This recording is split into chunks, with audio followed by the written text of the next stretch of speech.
What I'm reading here is pretty much what I would have assumed, which is essentially that an axiom um, is a statement that's just taken to be true. It's like a premise. It's an Mhm. underlining, like if we're looking at like the universe or whatever, an axiom would be like the laws of physics that like not as we understand them, but that as they exist. Like Yeah. they would just be things that are just true, and without being true, nothing else really can be can be like there. It's what's the term? I think you used a term when we first talked. It was like Self-evident. descriptive or something Oh like yeah, that. Or no, descriptive. it was descriptive and prescriptive, right? So descriptive would be something that's just it just is or whatever. Prescriptive would be like an assumption or whatever that you make based off of, I don't know. That's how I see an axiom. So like when it comes to philosophy, I mean, I also saw your Jay Dyer's video, which set me up for success when it comes to understanding axioms as you see them. So like um one main axiom would be like that's where circular logic is actually like valid because there is no there's no like an axiom is like the um what would you call it? What's that shit at the bottom of Minecraft? Bedrock. It's the bedrock Yeah, that the everything bedrock. else sits on. Yeah, So no, there's no you like said it pretty well. An axiom is essentially like it's like we're not even getting into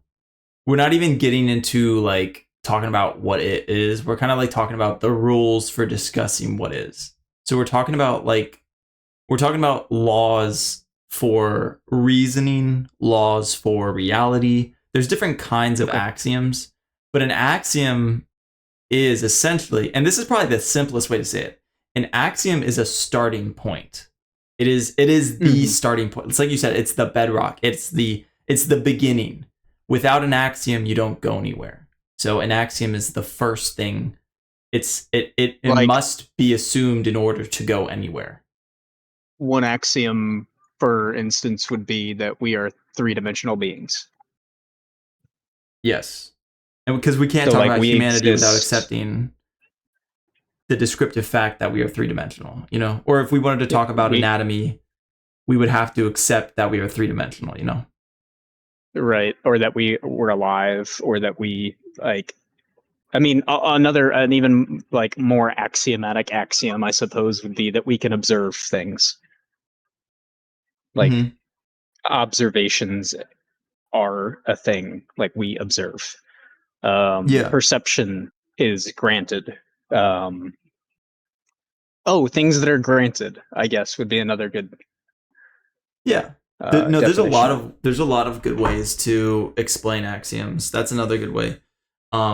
Another good way is like an axiom is something that we agree on because like technically speaking, you can't really debate about a subject unless you have the same axioms on it. Which Um, is probably why a lot of people talk can't past each really other. discuss, right, because If you they're ever see people and talking past each other, the main reason they talk past each other is because they have different axioms. they're fundamentally They like fundamentally can't communicate with each other. right because they're the way that they're like not perceiving their perspective of something is literally just fundamentally from a different place. Like it's like if I was talking about water and you were talking about land, but we were like somehow trying to like, But we you both know, use the word water.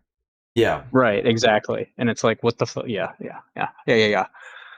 I mean, that's why definitions are so important whenever you're discussing anything. Okay, so I mean, so axioms. So like, what would So yeah, so be? axioms are really Oh, important and yeah, go ahead. I was gonna ask, are there like things that are axiomatic or like that are issues in this like kind of idea of an axiom that are debated or like that? What a better question would be like, is it valid to like debate an axiom essentially? That's a good question. And it's like um uh I I feel like there's a simple answer to it, which I don't know. I think the easy answer is no, you can't debate axioms because No, that's the right answer. You can't debate axioms because axioms are what allow for debate. Does that make sense? When we're talking about like logical axiom specific, because I see logical axioms and non-logical axioms. Logical axioms are taken to be true within the system of logic they define and are often shown in symbolic form, Yeah. while non-logical axioms are substantive assertions about the elements of the domain of a specific mathematical theory. So this is about like mathematics, but Which let's is see, also true logical. because, mathematics relies on axioms. Well, everything relies on axioms. But no, I guess that's the right answer. It's like there's different levels of axioms. Like there's logical axioms, there's metaphysical axioms. There are what are they called? Whatever, epistemic axioms. Um Okay, there's all kinds of epistemic. axioms. Epistemic would be like hold on, epistemic. Cognitive. So it would be an example of like an epistemic axiom. Well, I would just say consciousness. Okay. Just like perception, like reality from the Yeah. Yeah, well, like for perception example, of like conscious you've heard being. of what's it called? I think therefore I am. Yeah, that would be an axiom, Yeah, that would be an axiom because an it's like axiomatic statement. to deny it is to use it, you know. Hmm.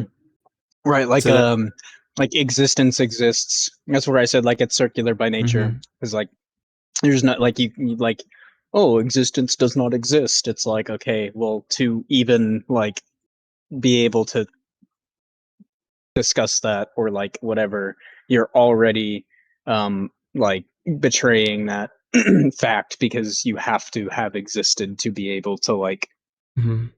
debate that existence isn't. I also want Yeah, to be super it's clear yeah. about something. When you say it's like circular, I do kind of understand what you mean, but I don't think it's specific enough because like this is what presuppositionalists will say. They're like, "Oh yeah, logic is circular." But I think that's a misunderstanding of logic because Hmm. when you say it's circular, that's almost to imply like it's going in a circle. But like Well, I would say axioms okay. don't have anything that support like axioms are kind of like Right. they come from nothing. If that they don't The literally the come from supportive nothing, but there's nothing that supports axioms. Like they are the the supportive base. evidence is reality. The supportive evidence is like like like objective reality. Like it's like that's why you have to agree on them. Like it's like you have to agree on those because they're the objective basis by which we can talk about logic. Because like if we didn't have an Mm-hmm. objective basis Yeah. to talk about logic, then we'd be talking about like, oh, you say the grass is green and I say the grass is green, but I see green and you see what I see is blue. It's like we're looking at different colors. It's like like Mm-hmm. we wouldn't be existing in the same universe and none of it would matter. There is no logic in that sense. Like we're living in like the fucking multiverse or whatever, and we're in chaos realm where like there are no laws, everything just does whatever. That's not the case. There are Yes. objective reality, or like there's an objectivity to reality. We might perceive it from different understandings, but to find the objectivity, we it's like um it's like trying to find a point between two lines that are crossing. Like you find where they meet, and it's like, okay, we might be coming from different places, but they meet here, and that's how we understand that this is like logically objective. Mm-hmm. Yeah. Exactly. That's where like Um. words would come from, because words don't inherently have any meaning. We can sit here and say flip flop glib glorp, but like what does that mean? Well, that's where we speak language, that's where we define terms, that's where we have common language. So That's another good point because in a sense like using a shared language is almost like accepting axioms mm. because you're accepting that you're both accepting that starting point. We both accept that the word is means something and that something we share that meaning, and we use that meaning in order to get into logical coherence and all that stuff. So in a sense like words are kind of like axioms. That's um why it really pisses me off whenever I hear people try to do the whole fallacious bullshit of like, well, it depends on what you mean by. And it's like, yes, it does depend on what you mean by, but there's a certain point where that's obviously just bad faith. It's like, yeah. are we going to define it or are we going to go around in circles? Like, Well, Yeah, in this like situation, it could mean this. In this situation, it could mean this. It's like, no, actually, it means something at its base core, like no, like pick a thing. I've seen a lot of I've watched so much Philbro content. Holy shit, dude! And I'm actually gonna release a video on Philbros, but I've watched so much Philbro content What are that I know Phil exactly Bros? what. Well, it's exactly what you're talking about. It's really bad. It's just bad shit. Great. Philbros are It's like really. it's it's I don't how would you even describe it? It's like I'm think looking it up about on like YouTube right now. okay.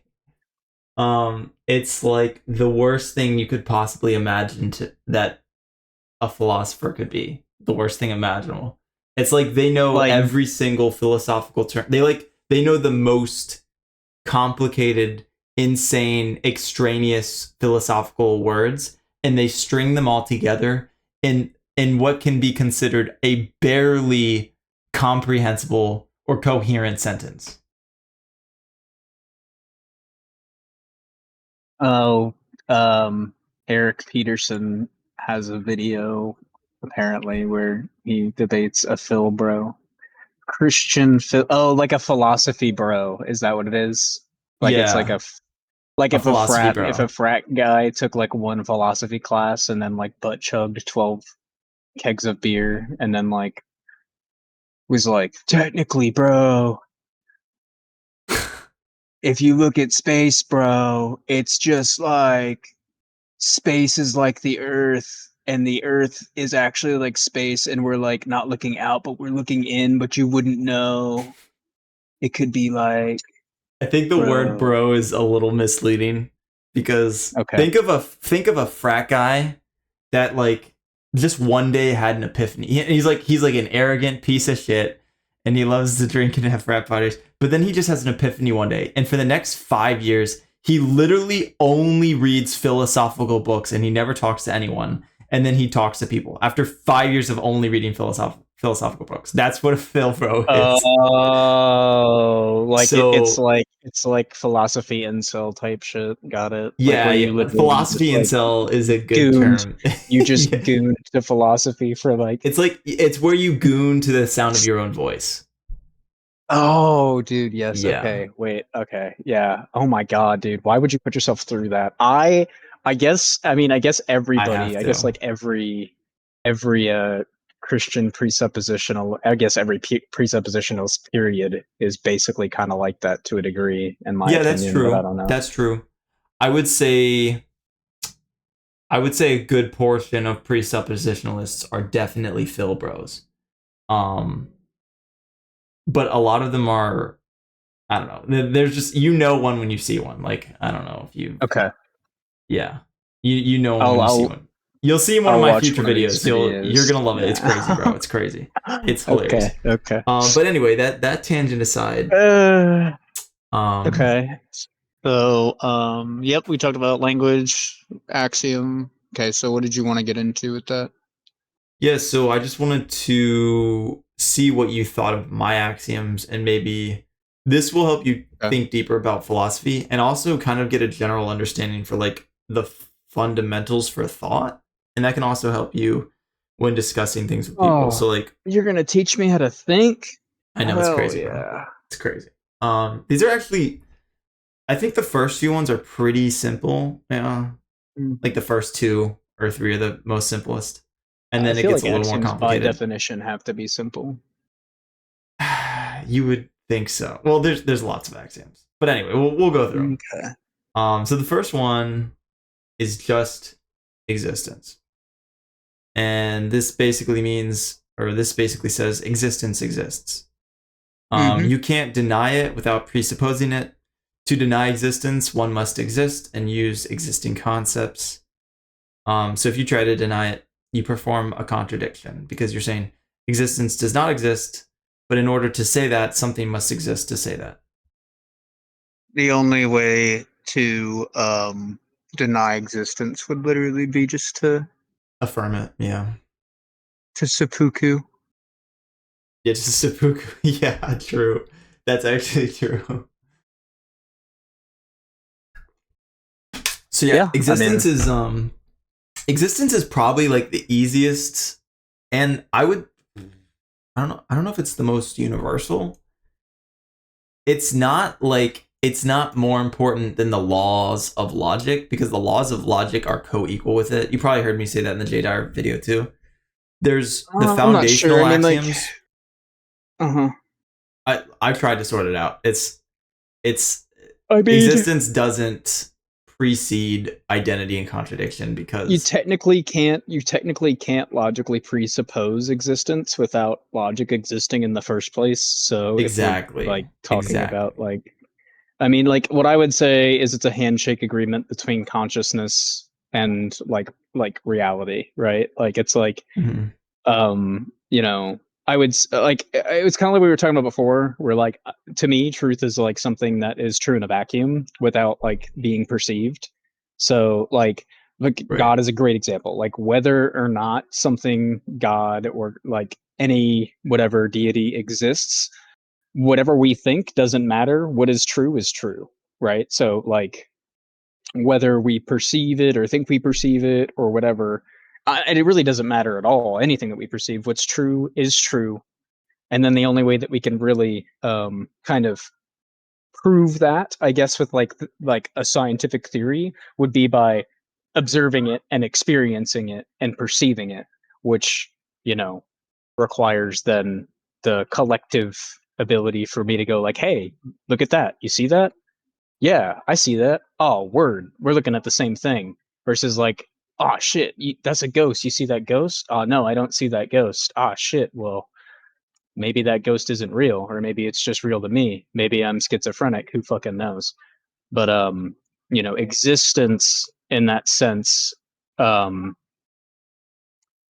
versus like, I guess, would you say existence or logic requires perception? Because it depends on how you look at it, right? I guess it would just be like stating any of those things is what requires Well, perception. it's interesting because perception would definitely come late. Like as somebody said it before, like I think it's the objectivists who say that the first one is well they don't say the first one is consciousness, but consciousness, the primacy of consciousness is definitely important.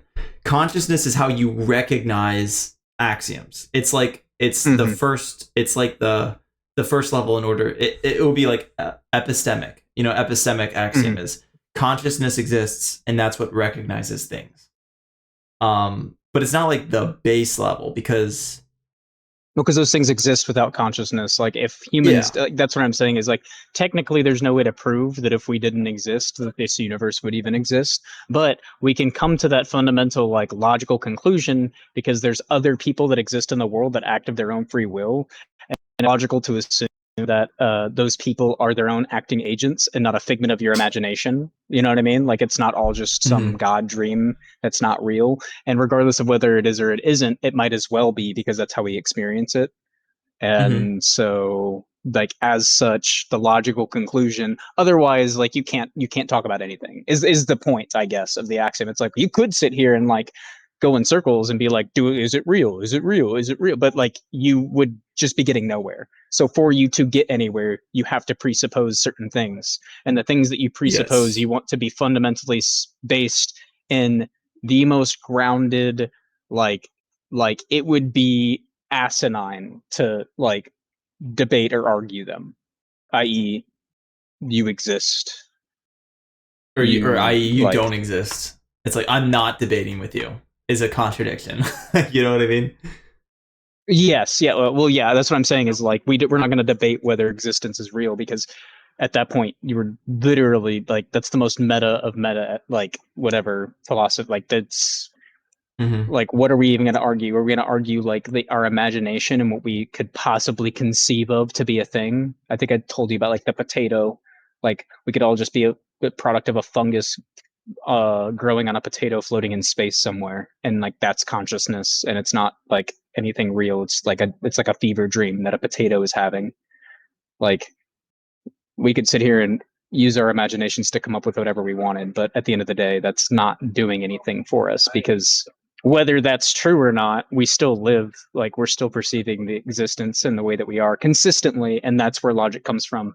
That's where like the scientific method, it's like the consistency of a thing being observed and happening and occurring. It's like we can consistently say that we exist because nothing else makes sense. Yes. Yeah. Basically.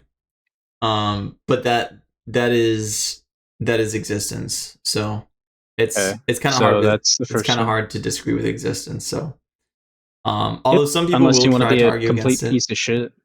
Yeah. Like when Jay Dyer denied existence, that was hilarious too. It's you're literally just being contrarian. Like you're literally Yeah. just being contrarian for contrarian's sake. And it's like, don't get me wrong, that can be funny, but like, are we trolling or are we talking? Because if we're trolling, we can troll. That's fine. But are we like, are we? I, It was definitely a I don't mix. know. It was definitely a mix for him. But let's That's what get I'm on to saying. Is the like you have to pick one. yeah, sure. Let's get on to the second axiom, which is the law of identity. And I just say the Okay. second. It's not the second axiom. It's in my list of axioms. Identity. The Mm-hmm. law of identity is another foundational axiom. It's like one of Mm. the most important. Basically, it just means that if something exists, it has to have an identity. Um, so if it is a Okay. property of existence, it must have an identity because something can't not have an identity. Something We're just without talking about the identity isn't real. It's like you and can't something you that's can't real. It's imagine you can't imagine something that doesn't have an identity. You know? it's something that has an identity is real. Like you can't be real and not have an identity, and you can't have an identity and not be real. Yeah, exactly. Which is why I say it's circular because it's circular, but it's fundamentally the circularity of it is like it's infallible. It's not like the circular logic of God where it's like oh God is real because Hmm. God. It's like Or okay, but there's like when you say that, it would a more specific way would to say it's tautological, meaning this equals uh, this or A equals A. It's kind of like tautological in that sense. yeah, but I mean at the end of the day that's still just circular. Like A equals A is still circular. It's like I don't know. I mean, I guess it's not okay. It's not Yeah, circular you because could it's say it's what's circular. circular. I It's mean, kind yeah, of it's kind of a weird way of saying that. That's all I'm saying. wouldn't circular just be begging the question? The thing is, because like circular would be like saying like, okay, well, God is real because the Bible, and the Bible's real because God. That's Well, circular. you have a point because a circular would be God is real because God is real. That is circular. So you do have a point. It's just But it's more of how it's you come to that conclusion where it's like, okay, so like for example, yeah. when we're talking about identity, you're defining a term that is by definition required to have a discussion about anything because you have to identify things. When you said identity at first, I thought you were talking about like personal things, like personal identity, and I was like, okay, like I guess like this is kind of but if you're talking about literally like identifying an object, like or identifying like yeah, it would be an object, it'd be a thing, it'd be a noun. Like you're identifying it like a thing. Like if it exists, if it is it, it has an identity. Yes. It has to because it is it. Because an it is a thing, and a thing has a definition. We might not know what it is, but it exists. That's like where like dark matter, and like dark energy or whatever is light. Is it dark matter and ant? What are the Antimatter. things? Is it antimatter? What do we call it Dark now? matter is real. I don't know if antimatter is like some Marvel universe bullshit or something, but I mean What's it's the other possible. thing though? There's the other thing Dark too. It's energy. like is it dark energy? Okay. Yeah, there's Well, dark either matter and way, there's dark energy. we don't know what it is and we can't perceive it, but it exists Yeah. because it's the thing that we can't see. It's the thing behind the curtains that like we somehow perceive it by lens of not perceiving it kind of thing. Um Hmm. and that's a great example of one because like we don't know what it is. It could be entirely different than the way that we think we understand it, but we know that something exists and its identity is that which we give it. Um, and so, and then that can be broken down. But obviously, to be able to break something down into its reality of something, you have to be able to identify it. Like you have to be able to attempt to identify it, which means that for it to exist, it has an identity, and for it to have an identity, it has to exist. I guess another thing that you could say about axioms is that they functionally operate together. Like an axiomatic like system would functionally not be able to be um disproven, I guess, or like you couldn't like critique an axiomatic system, and it wouldn't be axiomatic if you could somehow like point to some discrepancy within it. They have to Yeah, I like get what kind you're of saying. bounce off of each other. The way I like to say it very simply is like it's just indispensable. Like to use it is to or Hmm. to deny it is to use it is one of the best Hmm. ways of putting it. Which is just a Hmm. indispensability is just a short term way of saying that. And But this the cool thing is like, so this is, and I'm just gonna say this real quick. This is why like I can't get behind like any kind of like religious talk, is because it's like we can sit here and talk about axioms, and then somebody can like we could talk about how it's circular, right? And then like you can, well, I'm doing the same thing with God, but it's like the thing is that you are trying to define God in a very specific way that has no evidence to support that specific definition. The evidence to support that definition is what's the fucking word, not when they say it's assumption, definitionally assertion. true, Yeah, like it's like, oh, God is just exists because he exists, like he has to exist, he does exist, like it's like yeah, you're talking about like if analytical truths, like truths by well, definition. what I'm saying is you could literally just compare God to existence. Like you could say exist, like the universe is God. It's like existence is, it's like okay, but that's Yeah. not what you're saying. You're saying that guy has an identity, and that he also like took Eve from a rib of a guy named Adam, and that Hmm. like like you're saying that these things are just fundamentally true and improvably like or sorry, like provably true with no evidence. The evidence being some dudes wrote a book one time, Yes. and then like plenty of people can argue like the I guess historical accuracy of the book.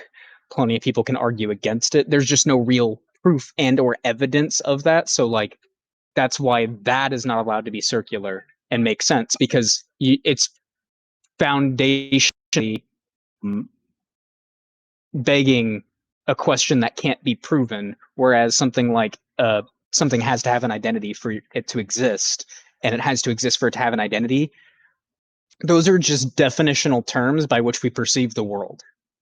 There's no other Hmm. way to perceive the world. There's no other way to talk. There's no other way to discuss something. There's no other way to come to an objective reality of our subjective perceptions, which is the whole point of debate in the first place. Is it's like you're over there, I'm over here, we're two different people. How do we figure out what's real? Exactly. Exactly. And you actually brought up a good point, which we don't have to talk about this now, but at some other time. The two main, or I guess only the two only types of evidence in the broadest way possible is deductive and inductive evidence. And Okay. deductive evidence is it's kind of like argumentation with certainties.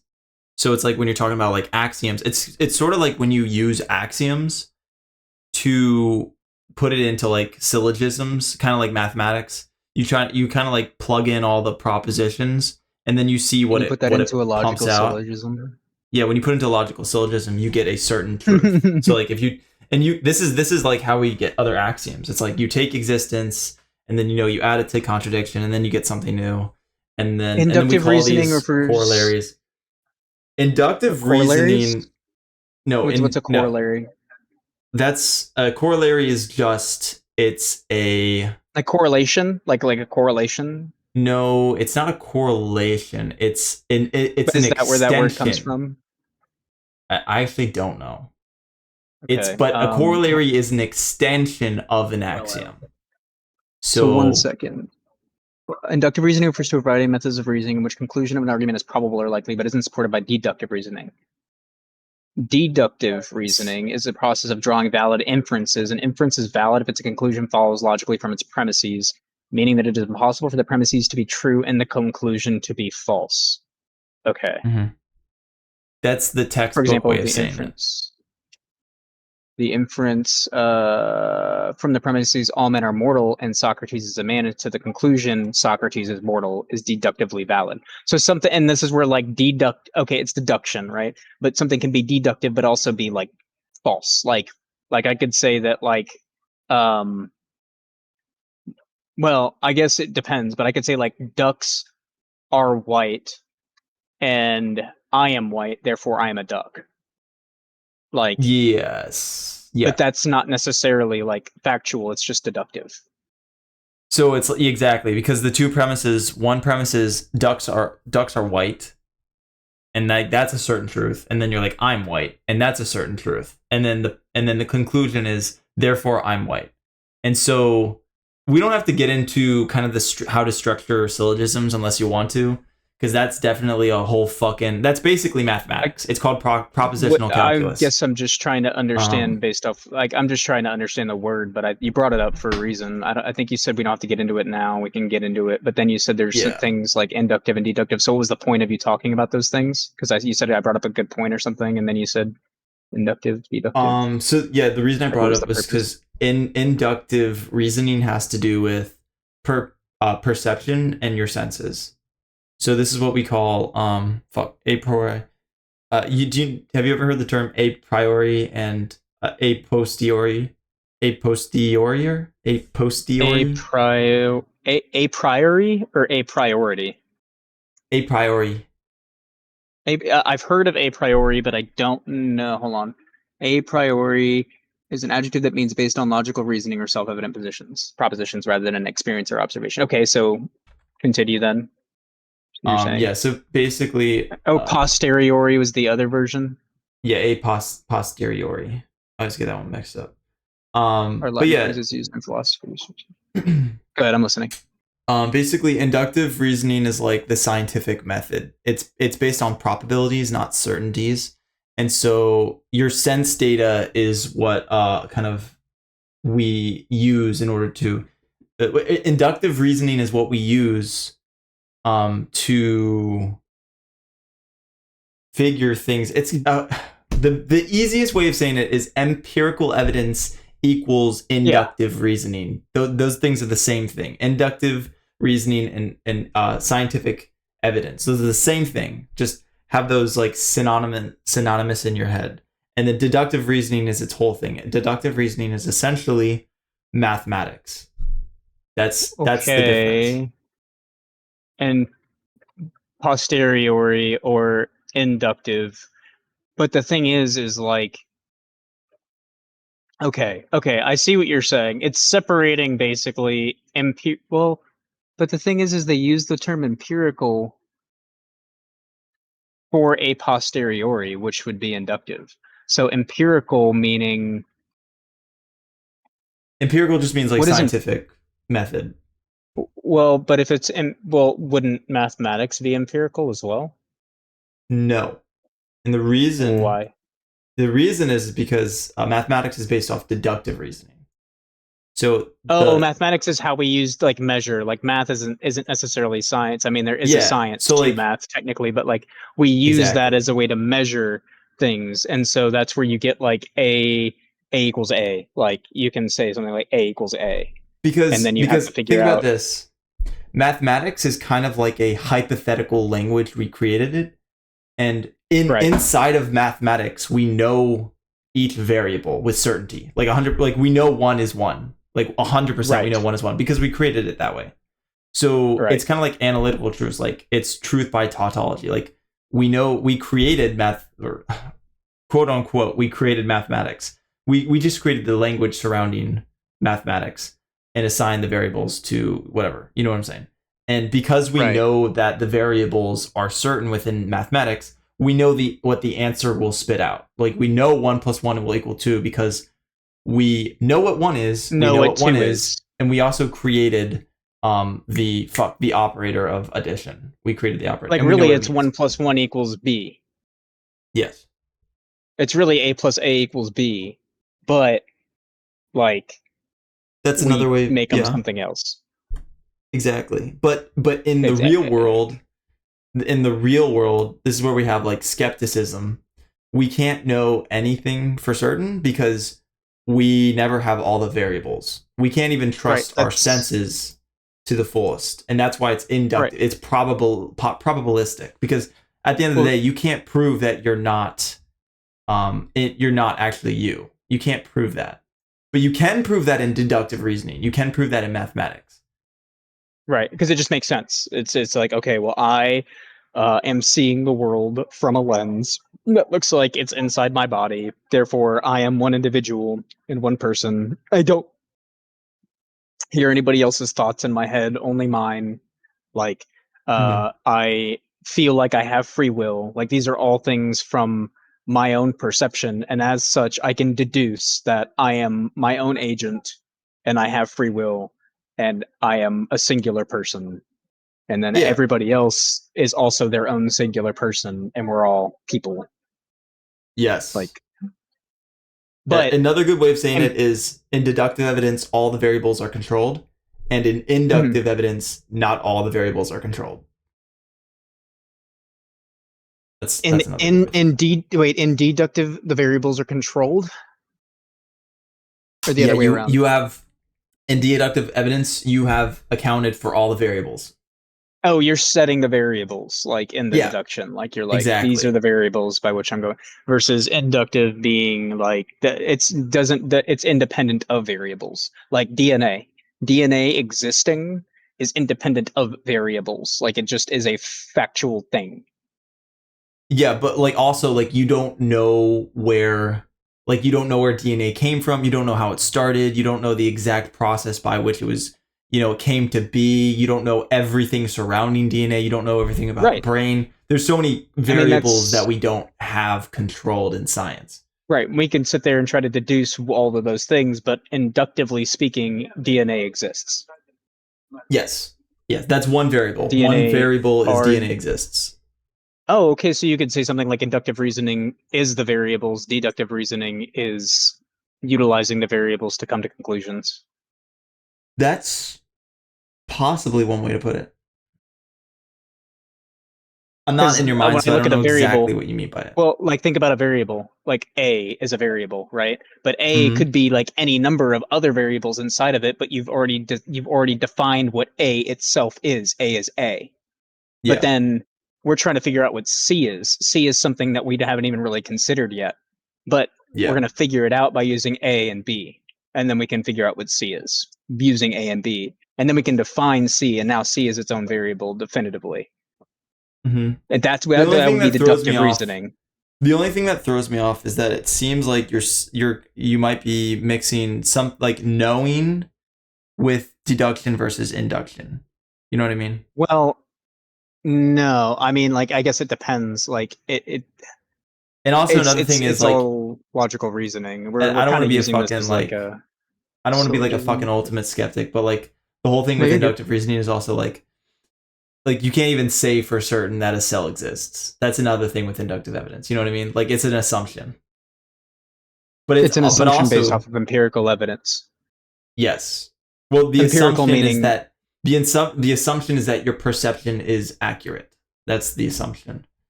well, the reason why your perception would be assumed accurate is because it's empirical, meaning you're not the only one that's perceived it the way that you're claiming to.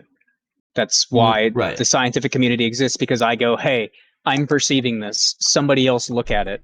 Oh, no, no, no, you have it wrong. And then somebody else looks at it. Actually, no, you both have it wrong. And then like 90 other people look at it. And then and then we start to come to a better understanding of what we're actually looking at.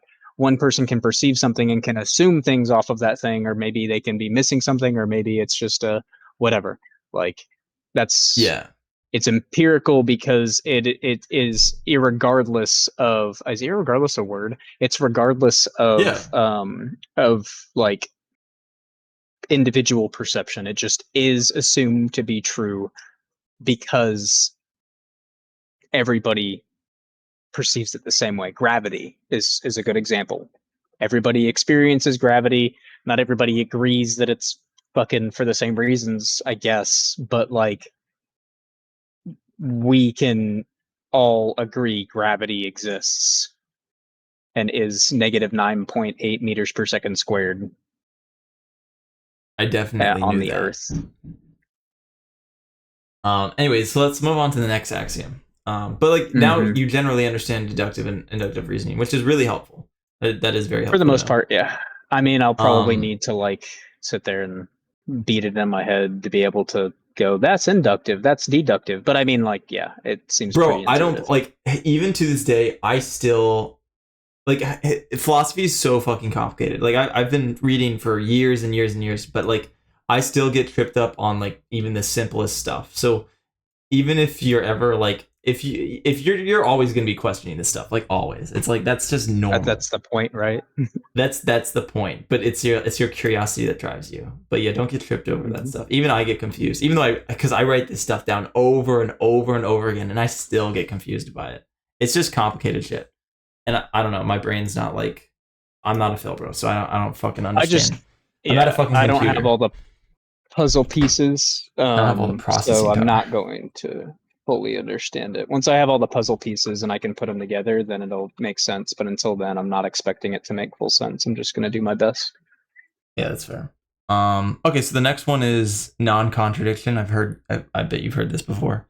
The law of non-contradiction um, is just the idea that uh, contradictions don't exist, or Like it's to contradictions say, are not real yeah, contradictions are not real.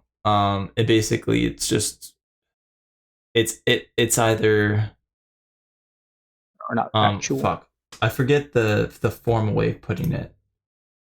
I mean, we could Um, just say something as simple as contradictions are contradictions and then be done with yes. So okay, so the simplest way of putting it is it. true. We could be. So A cannot be both A and not A at the same time, if that makes sense. Exactly. Yes. Yeah. Yeah, yeah. Like a contradiction is fundamentally impossible because Mm-hmm. you would be presupposing like like you said A and not A. Like it can Yes. be A and B, but it can't be A and not A. Yes. And this is sort of important for identity too, because and this is why they're kind of like all co-equal, because if contradictions do exist, identity is kind of like not doesn't really exist either, because everything is and is not. And like Yeah, you could there's no be line, you know what I mean? There's no line for what is. yes. Yes. So Yeah. contradiction It's it non-contradiction is okay. necessary. It's like the framework for isolating um that existence. It's yeah, it's I mean like we're talking about axioms that like you're going in order, but like technically speaking, any one of these it's all just a network of like it's a net of Yes, it's a foundational network. requirements. Yes, exactly. It's like It's a network. and all of these things work together to fundamentally generate the logical world that we navigate. It's the And structure of reality. to and to engage in a discussion about it, all of these things have to be assumed because if you don't, you did it a really good you I mean like I can't imagine a better way to put it. It was like the way you said like playing the game. It's like you've already agreed to the rules by playing the game, and to deny the rules means that you've already like lost, like you've already counted yourself out, like you're no longer part of the game anymore, because to play the game in the first place, you have these are the rules that you've chosen to follow simply by engaging with the game. Mm-hmm. Like it's Exactly. just fundamentally, and like the way you define them or the way you look at them, it doesn't matter. Like again, you could define them glip glorp and flip flop, it doesn't matter. These It's just about agreeing to the terms of, like you said, reality. Exactly. Cool. I mean, yeah, I don't have any issues necessarily with any of these. I think they fundamentally have to be true. The only way in which they would not be true is if everything was not real, and we're going into things assuming that things are real. Exactly. Exactly. And that's I mean that's the basis for all axioms is you assume that they're real by engaging in them. And this is something that Philbros will Well, no, do. you don't even assume that they're real. They're real on the fundamental basis of assuming reality is real. Like assuming that you actually perceive reality. Like assuming it's like Yes, if I'm schizophrenic, you might not be able to debate me simply because my reality is different than yours. Like, that's true. That's true. you know what I mean? It comes down Um, to a fundamental grasp of like, but you also might, because my fundamental grasp of reality might still hinge upon these factors. I just might see things that you don't, exactly. quite It just literally. depends on like how sharp your awareness of like identity and contradiction are, because it could be Right. And blurrier depending on like your perception of reality. that's where like we can have these conversations. You couldn't have this conversation with a dog because a dog doesn't understand its own identity. It doesn't understand how to identify anything, and that's a level of consciousness that requires a certain level of like intellect that Mm, so far very few things other than humans have shown a degree for. yeah, I know exactly. Or, cool. You were going to say something though before I interrupted you. Uh, I forget, but it's fine. Um, I forget too. so It so was sounded the law of the interesting. excluded middle is next. And this is Okay. kind of what? You said the law of excluded middle. Yeah, it's a crazy name. Some some Harry Potter sounding ass shit, bro. So this one's kind of Wingardium Leviosa. yeah, true. Fucking what is it? My favorite spell. The stupidest sounding one, the killing spell. Oh, Avada Kedavra.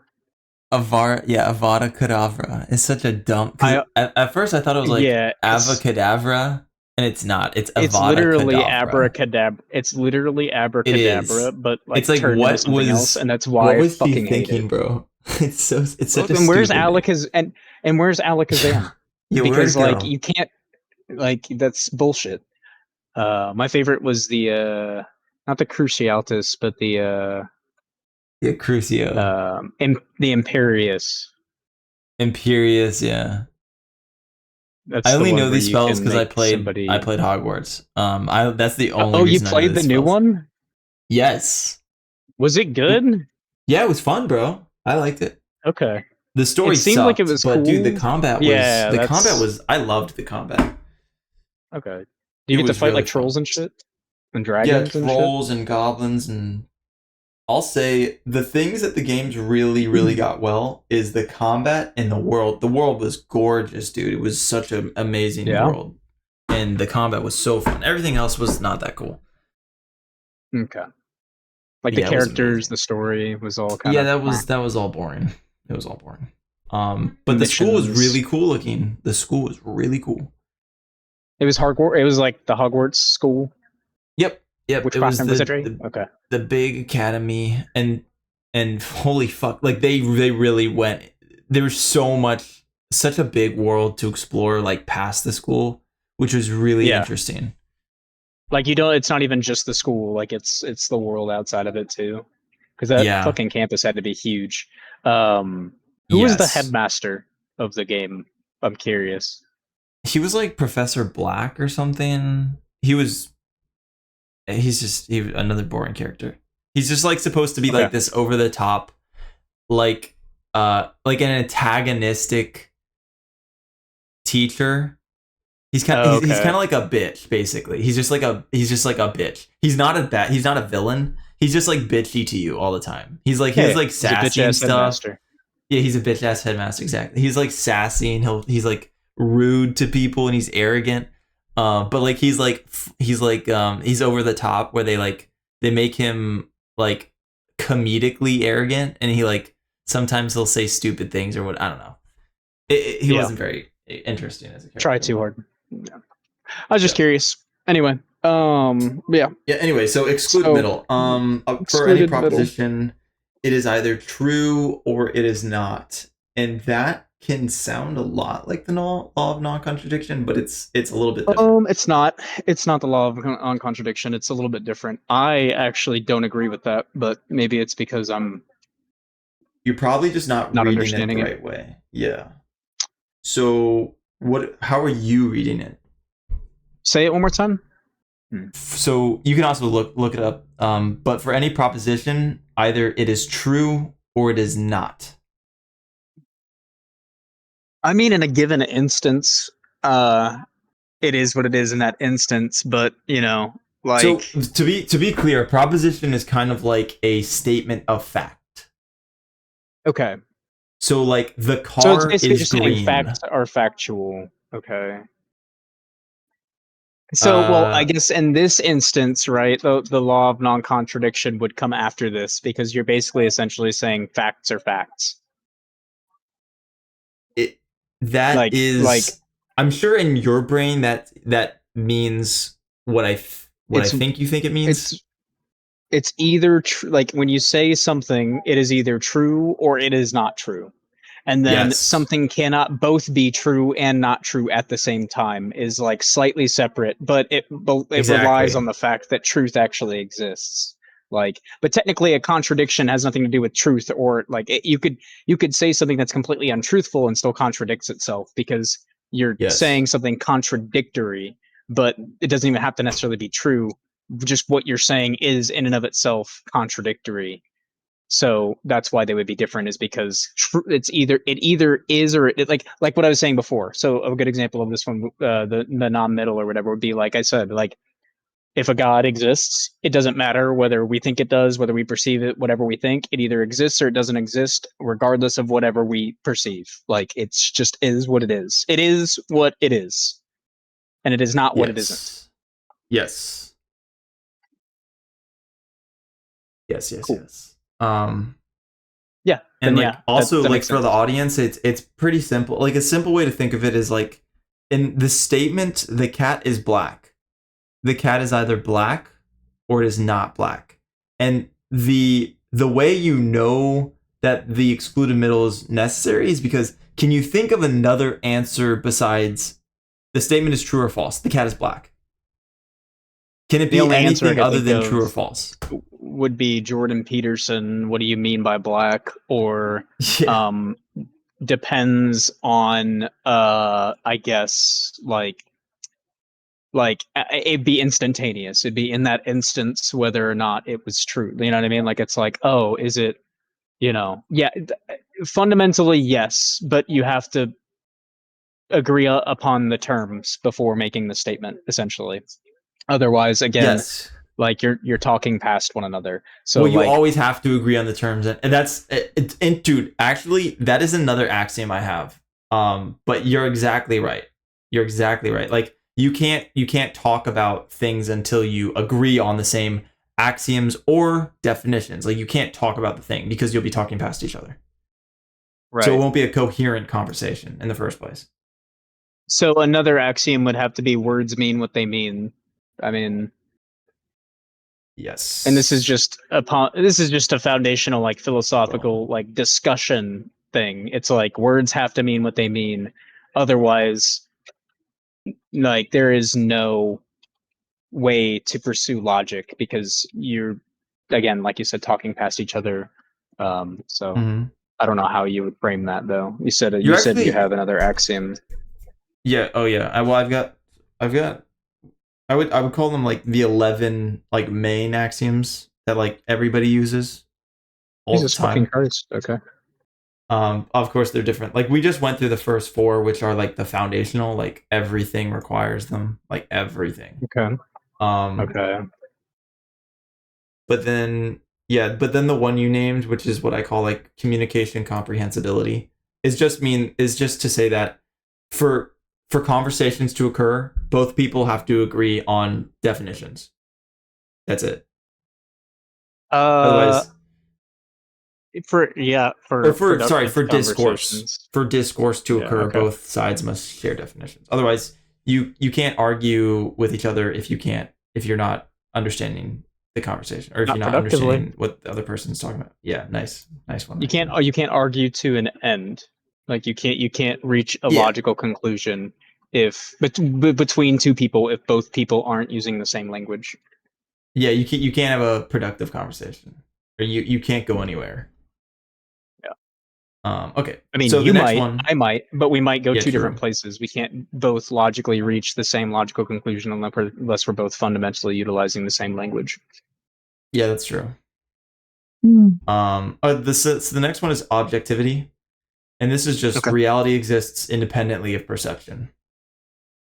And it's Right. like, and by the way, like for these axioms, like you can reject them, but like I said in the JDR video, if you reject them, the conversation stops because if you don't agree Yeah. that reality exists independently of perception, what are you even talking about, Like, yeah, right? you're talking about your own personal perception then, and it's like at that point you can say anything and anything can be true because it's true to you. It's subjective, but like it's like a law of objectivity. And it's like if we're going to engage in a discussion about Yeah. objective reality, it's like, are you arguing that objective reality does not exist? In which Mm-hmm. case, there's no what, like you said, what are you even talking about? Like, what's the But point yeah, of talking then? in the case that objective reality doesn't exist, then there would be no point to argue because the reason you're arguing is to sort of like affirm something, and Reach an objective that truth. affirmation, yeah, that affirmation is like implicitly you know that there's an objective truth, and you are arguing because you want to be right about the truth, and I don't know, it's just I mean, it's empirical as well, right? Like empirical and objective are like the are like the same thing for the most part. um Wait, what is yes. empirical? Am I getting empirical? Yeah, no, Empirical. reality is reality Oh, empirical? it's no relying No. or derived from observation or experiment. Verifiable, provable by means of observation or experiment, guided by practical experience and not theory, especially in medicine.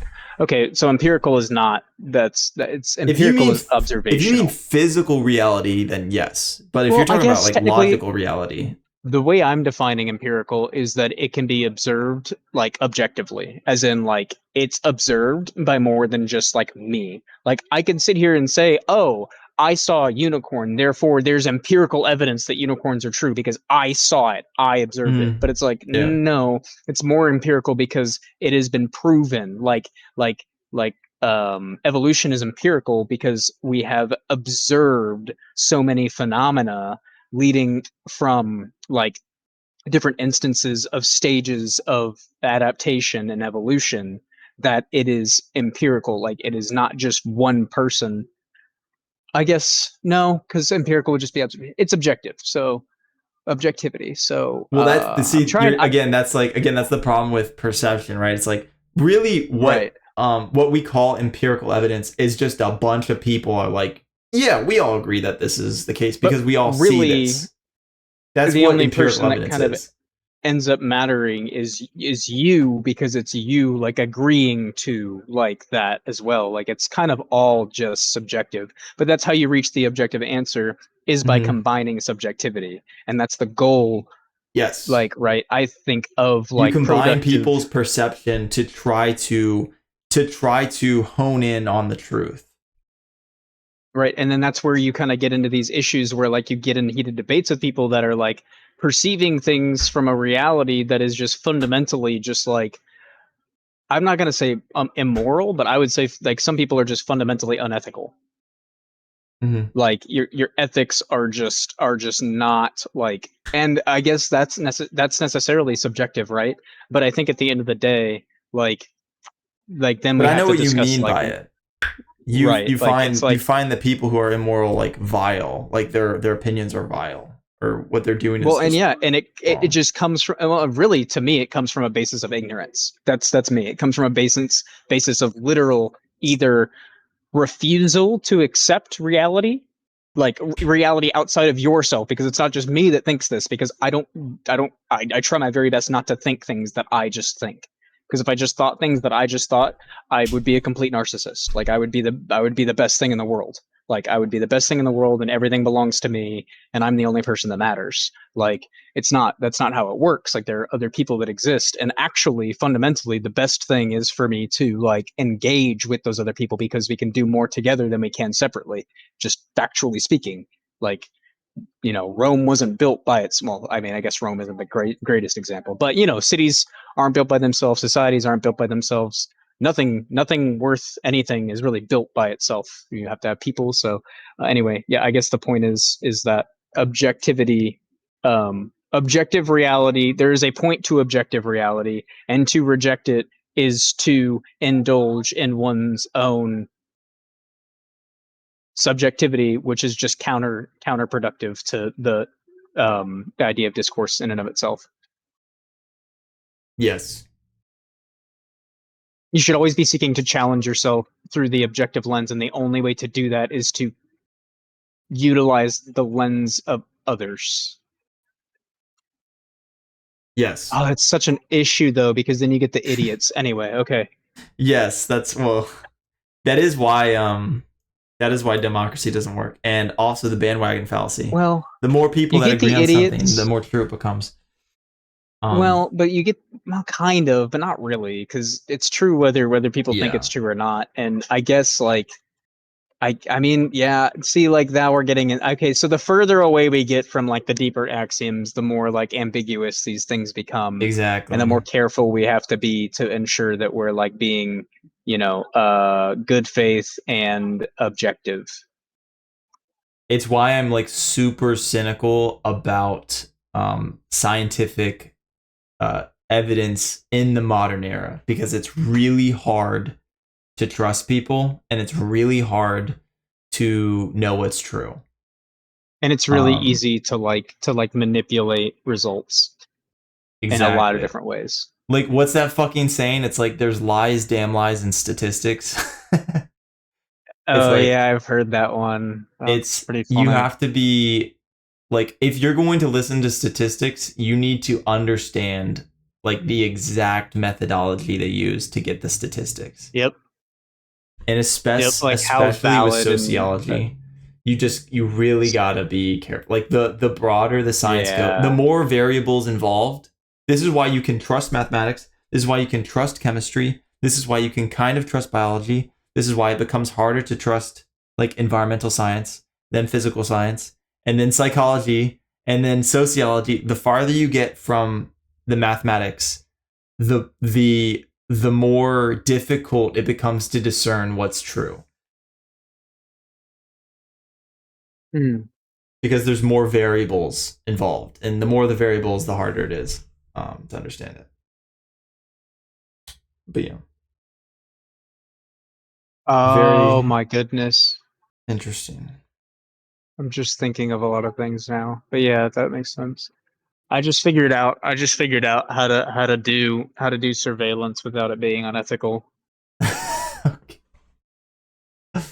I don't even know what Everybody that is just like Big Brother. well, yeah, like because you don't really want the state to be like constantly watching you and like all that kind of stuff, like No, I monitoring and definitely like don't like that. I'm not into that. Like I might be a dirty, disgusting socialist, but I don't want the state True. to be like monitoring our every move. And like I want the state to take care of people so that they can do things that are more important. I want, people to be taken care of, and I want, the greatest good across the board type shit. But you could just do a thing where everybody's allowed to wear a camera at all times, no matter what. And then anytime anybody chooses to like portray that evidence, like they see something that they don't like, they show it to everybody like online or they show it in like the court of law or whatever. But you also don't have to be forced to. Like if you don't want to, like if whatever for whatever reason that may be. Um, Bro, it's kind of you funny know, that you say that because guess where we're headed as a society? Everybody what, kind where? of sorta already kinda already has a camera on them at all times. Yeah, that's It's why just for me, I not would on all the time right now, but we're I would. getting I mean, close it to it. is to monitor you. True. Like our webcams are definitely on right now. You Yeah, remember true. Snowden? Yeah. Yeah. Do you believe him? I believe Hi, him. FBI. I believe I him. at least believe enough of it. Like I for sure don't know why he would be in hiding and why like I mean it's possible that he's just making up some bullshit story, but I don't know why the government wouldn't come out and come up with like why they wouldn't have a more valid reason for why they would be after him. They haven't like said he like I guess they said he sold secrets to Russia or something like that. Was that their Yeah. argument? I forget. I forget. They I'd have to probably look it up. I I don't know. just I watched the movie and I read stuff about it and yeah, I mean the movie was actually pretty good, I'm not gonna lie. Its ending was dog shit, but the movie itself was pretty decent up until the yes. climax, and I was like, okay, well. But I mean, I think I definitely think okay, no matter what, I think there's truth to every lie. Like Yeah. unless you're like 3 years old and you don't even know how to lie. Like there's truth to every lie. So even if he's like not being entirely truthful or whatever, I guarantee you there's enough truth to that it's something to be concerned about.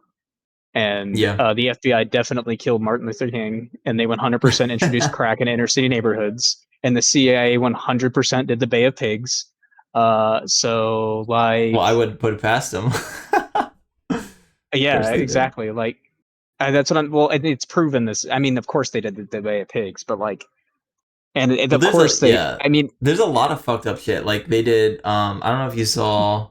They did Waco. The FBI did Waco, where I mean, they yeah, but they didn't even try to cover that up, did they? Like, there's not no, even a I way to don't cover think that up. so. And plus, they wouldn't want to because that was during like the Satanic Panic, and he was part of a cult, technically. So, like, all they did was just Yes. make it like look like scary Waco. Which, don't get me Yes. wrong, the guy was kind of weird and freaky, but like, I don't. I Yes. think there were like two things that came out of that. I think two people said that he was like two women said that he was creepy with them, but they left, and like he didn't like stop them from leaving. So like besides being like a creepy dude and a weirdo, they didn't really do anything wrong. So Yeah, and it's like also it's like freedom of religion, even as weird as it may be. It's like, what are you gonna throw people in jail who just want to like worship a guy, like peacefully worship somebody? Like yeah. it's weird to worship somebody, but what are you gonna do? Throw them in a So jail? the question is then in that instance, like oh so and that's how religion like we define religions, right? Like technically Mormonism was a cult and Scientology was a cult, and now they're religions. It's like an age thing, right? It's like a numbers thing. So for me, I don't this is like where it comes in for me ethically. Like I do think I think it should be 100% valid to go in there and like record and journalize like what's going on so people can look at it and see what's really happening, and then like hopefully people don't go to that. But if people, as long as it's not children, like I think maybe like under the age of 21 you shouldn't be able to like join a cult. But after 21, if you want to like join like a death cult and you really want to join a death cult and you don't like hurt anybody else and you only just like end up committing suicide, like I don't think it's good. But I think that your choice to make bad decisions like is valid. Yeah, you So believe in liberty, basically. yeah, yeah. And I also believe that, that it's ethical to if you think something bad is happening to figure out how to like stop it without necessarily like for example, I would maybe like pardon the idea of like assassinating a cult leader that's like part of a death cult if he's like going to lead all of his people to like kill themselves or something like that, if there's some way that you can prove that necessarily, or like without reason, you know what I mean, like if there's like I don't know, something like that. I mean, I don't think you should assassinate him anyway. I think it would be better Hmm. to just like incarcerate and then I also don't believe in prisons, so I think that expulsion, um or what is it called, exile, just exile people. Exile. Yeah, that's a good one. I be- I believe in exile. It's better than incarceration. It's better than slavery. It's better than death. No, I'll tell you If what you the best justice system is: restitutional justice. This is the best system ever. Don't know why we was don't use it. restitutional. So restitutional justice is where you um make the criminal pay back the victims. You make them pay them back. We don't have that. Isn't that Okay, fucking crazy? We don't. The that victims is. just become victims. They don't get anything. We should have the criminals give I agree. restitution to the victims. I Like we guess should just fucking do that. to me what this is what I believe, which is like the state should like reimburse you for your loss, and then the state should seek recompense from the offender, essentially. The only issue I see with this is like something like, I mean, like this would only work in a functional high trust society, like we were talking about. Because if you Yeah. talk about like right now, like for example, me, I think that riots are a healthy um uh, Well, Protests or in the riots? in the well, riots. I think that in the current state of like late stage oligarchical, whatever the fuck you want to call our degree of capitalism, riots are entirely like a good way to get things done. And I don't necessarily think that people should be like how do I put this? It's very hard and complex in a system like this. So I guess what I'm saying is like that's just one example that I'm using. I don't really know how to flesh it out, but I'm saying that the system is too complex and like able to be exploited to say that right now we should have like restitutional type stuff. But I think as a general basis, especially when it comes to like personal, like when it comes to like private matters, 100%, right? Like Yeah. 100%. Like if I vandalize somebody's car, you know what I mean? The issue that I would say, this is the one issue I would say, is how do you decide to like, let's say I paint somebody or like I egg somebody's car, right? And then I damage their paint. Well, do I have to get them a new paint job that costs $10,000 because they want one? Do I have to get Mhm. them the exact same paint job? What if that exact same paint job is no longer available? And that one, like, it's like, at what point are we drawing the line? What's reasonable? And it would have to be like a reasonable thing. Because, like, at the end of the day, Yes. right, if I Yeah. egg somebody's car, it's not that big of a deal. But, like, yeah, if I fuck up their paint, like, their paint needs to be fixed. Well, what if I'm like 16? Are my parents responsible? Okay. Well, then you have an issue where it's like, to some extent, kids are always going to do fucked up, weird, like goofy shit, and like I don't know. I'll tell you that's I don't fair. That's a fair critique or question. But I would say at the very least, we should just say that there should be some kind of restitution, form and of then we could yeah. get I into the agree. messiness of like I how agree. what is the restitution I and agree. all Yeah. that stuff. Yeah. Yeah. I Um agree. I for think that sure, that's for sure. definitely because I also think that that puts personal responsibility on you as a person to decide like, hey, I'm going to do this thing. And especially look, if so for example, I like you can't expect everybody to know every law, right? People break laws all the time without knowing that they're breaking a law, and then they're just like supposed to know, or they can get in trouble. Like even if they don't know. Like even if you don't know what a law is, you can get in trouble for breaking the law. But Mhm. if the law is restitutional, all it's super intuitive. You just have to know if you're going to do something and your action that you're taking risks like damaging somebody's property, which I do think that there is a level of property that should exist. I don't think that like everything shouldn't be, I think that you should be able to have things. I don't think that you shouldn't be able to have things. That's fucking stupid.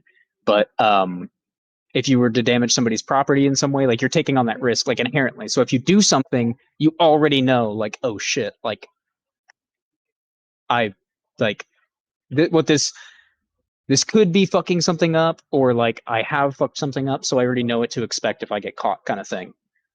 It's like, Yes. and then that also leads to like a lot less of that kind of issue of like questioning, like it's like you did this thing. Then we just have to decide like to what extent there was malice involved, to what extent was it an accident, to what extent, you know, where are we That's going also with why it? there's a perfect balance of like punishment. There's a perfect balance of punishment because it's like if you're a kid and you're kind of like you're being reckless, like say you're like driving a car or you're driving your dad's car recklessly or a friend's car and you crash it, it's like you're not going to get sent to prison for that.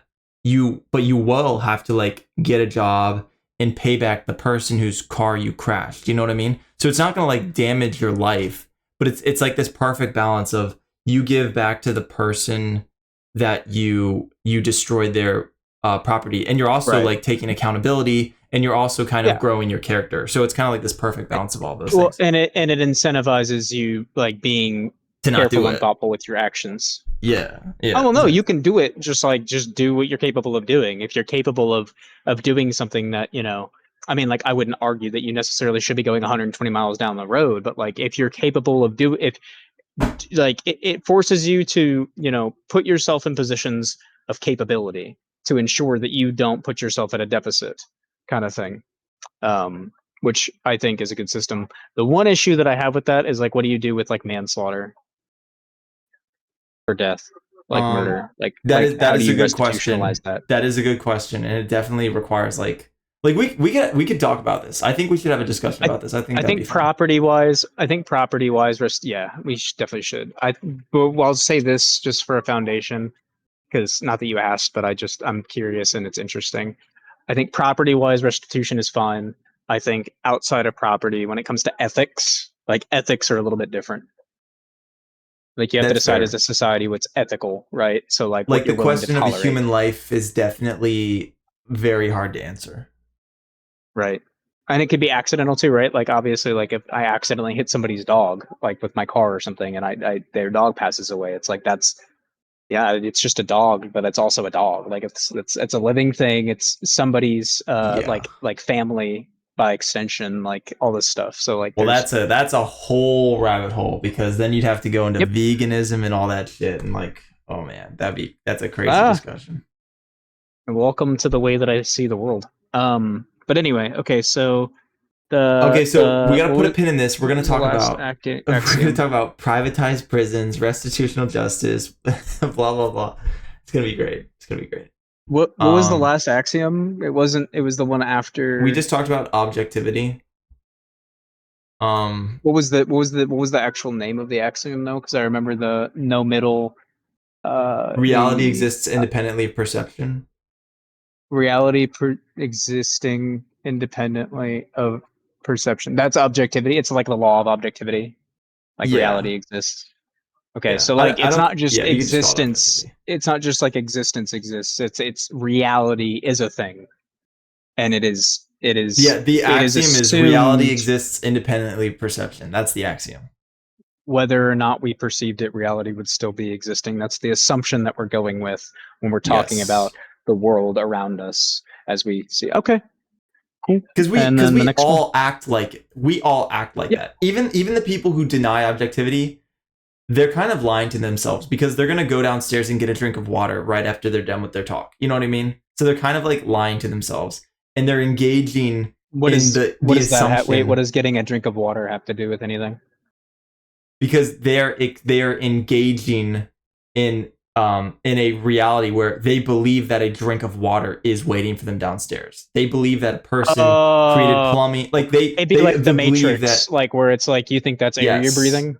they don't believe that they're the only person in the world. Basically, you know what I mean? Right. Yeah, They exactly. don't Yeah. believe that. It's They don't not believe that for a fucking we second.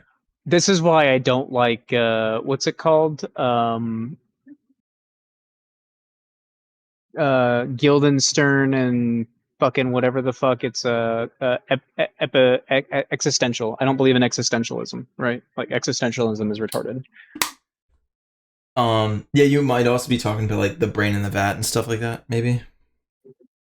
I don't know, maybe. I mean, Rosencrantz and Guildenstern is a book that's literally like the guy, it's like a play basically, and they're sitting there walking down a road and one of the guys like flipping a coin and he gets heads like every single time and he's like, "What if I'm getting heads because I think I'm going to get heads and that's the reason why I'm getting heads because I'm willing heads into existence because this entire reality is just me and it's just whatever I want it to be." Like it's like an entire Yeah. like diatribe on existentialism. And I think it's just fundamentally untrue.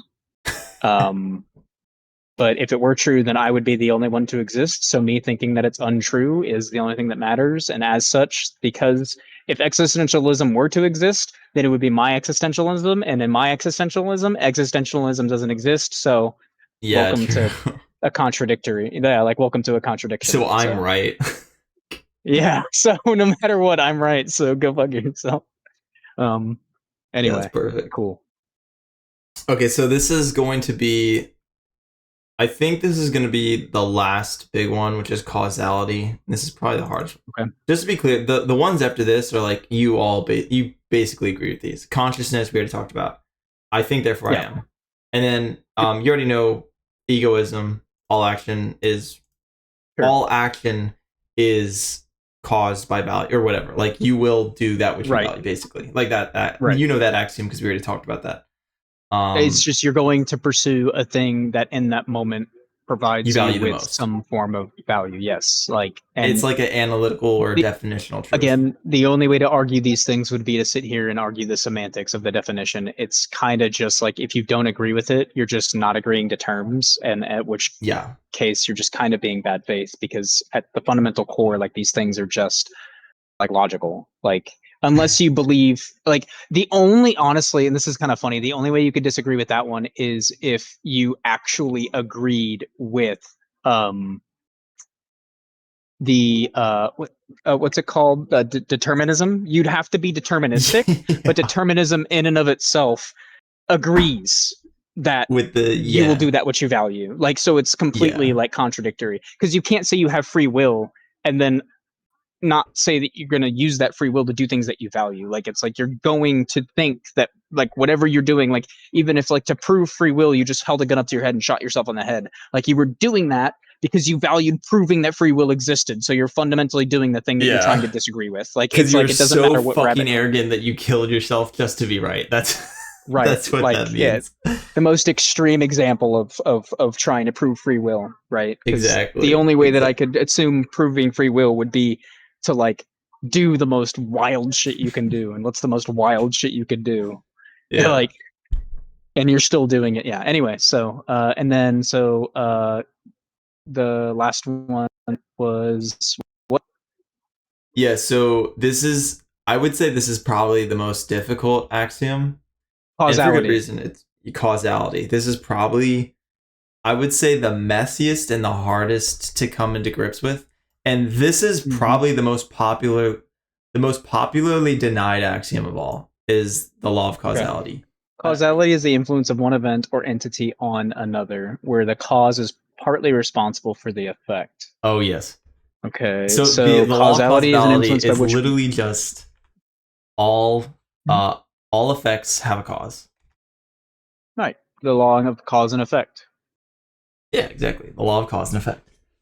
If something happens, it's because something made it happen. Exactly. And this might be crazy to you, I don't know. But like this is one of the most popularly denied axiom of all time. And it's crazy to me that people are just like, "No, why should I believe that? I don't have to fucking believe that."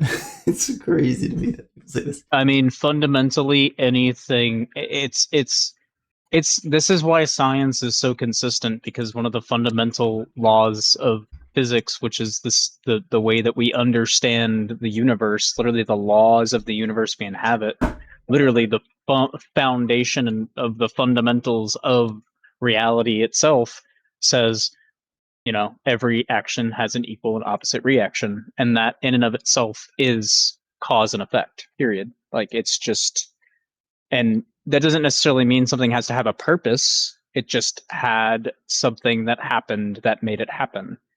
And we're just lucky enough to be able to inflict our will upon the world. Most things just happen without any kind of will or influence. Most things aren't alive. Most things don't uh, have any kind of um, like instinct. They don't actively pursue anything. They just float around interacting with one another. But sometimes, once in a blue moon, you get stuff like us, and we can actually intend to cause things to happen and also understand them. Although, like you said, some people just refuse to like accept that reality. Yes. And oftentimes it will be the ultimate skeptics who will just say, "Yeah, causality just doesn't exist," or like, "Why should I believe causality exists?" And the reason that you should believe that causality exists is because it's actually, and this is crazy, it's a corollary of it's a corollary of identity. Um, and if you remember, the law of identity is that A equals A. Um, Mhm. so what I mean by causality is, fuck, what is the best way to put this? The best way to put this is I actually learned this, because lots of people will deny that. Oh, here's another thing. This is actually probably why people don't like the law of causality. The law of causality actually proves that that what is it called? Infinity does not exist, or what you would call, fuck, what is it called? There's two types of infinity. There's possible infinity, and then there's like Literal current. infinity. There's what? Like literal infinity versus like There's like, potential infinity. yeah, there's like potential infinity, and then there's like current. I forget exactly what it's called. Like they think that there's like past infinity, and past infinity is definitively disproven by the law of causality, and that's why people hate the law of causality. They fucking hate it. Well, So, technically, right, past and or like more, you're talking about more than infinity, because what do you? technically, I mean, or when you say past infinity, are you talking about like the past, or are you talking about like further than? Like, what do you mean I'm past talking about that which infinity? preceded us.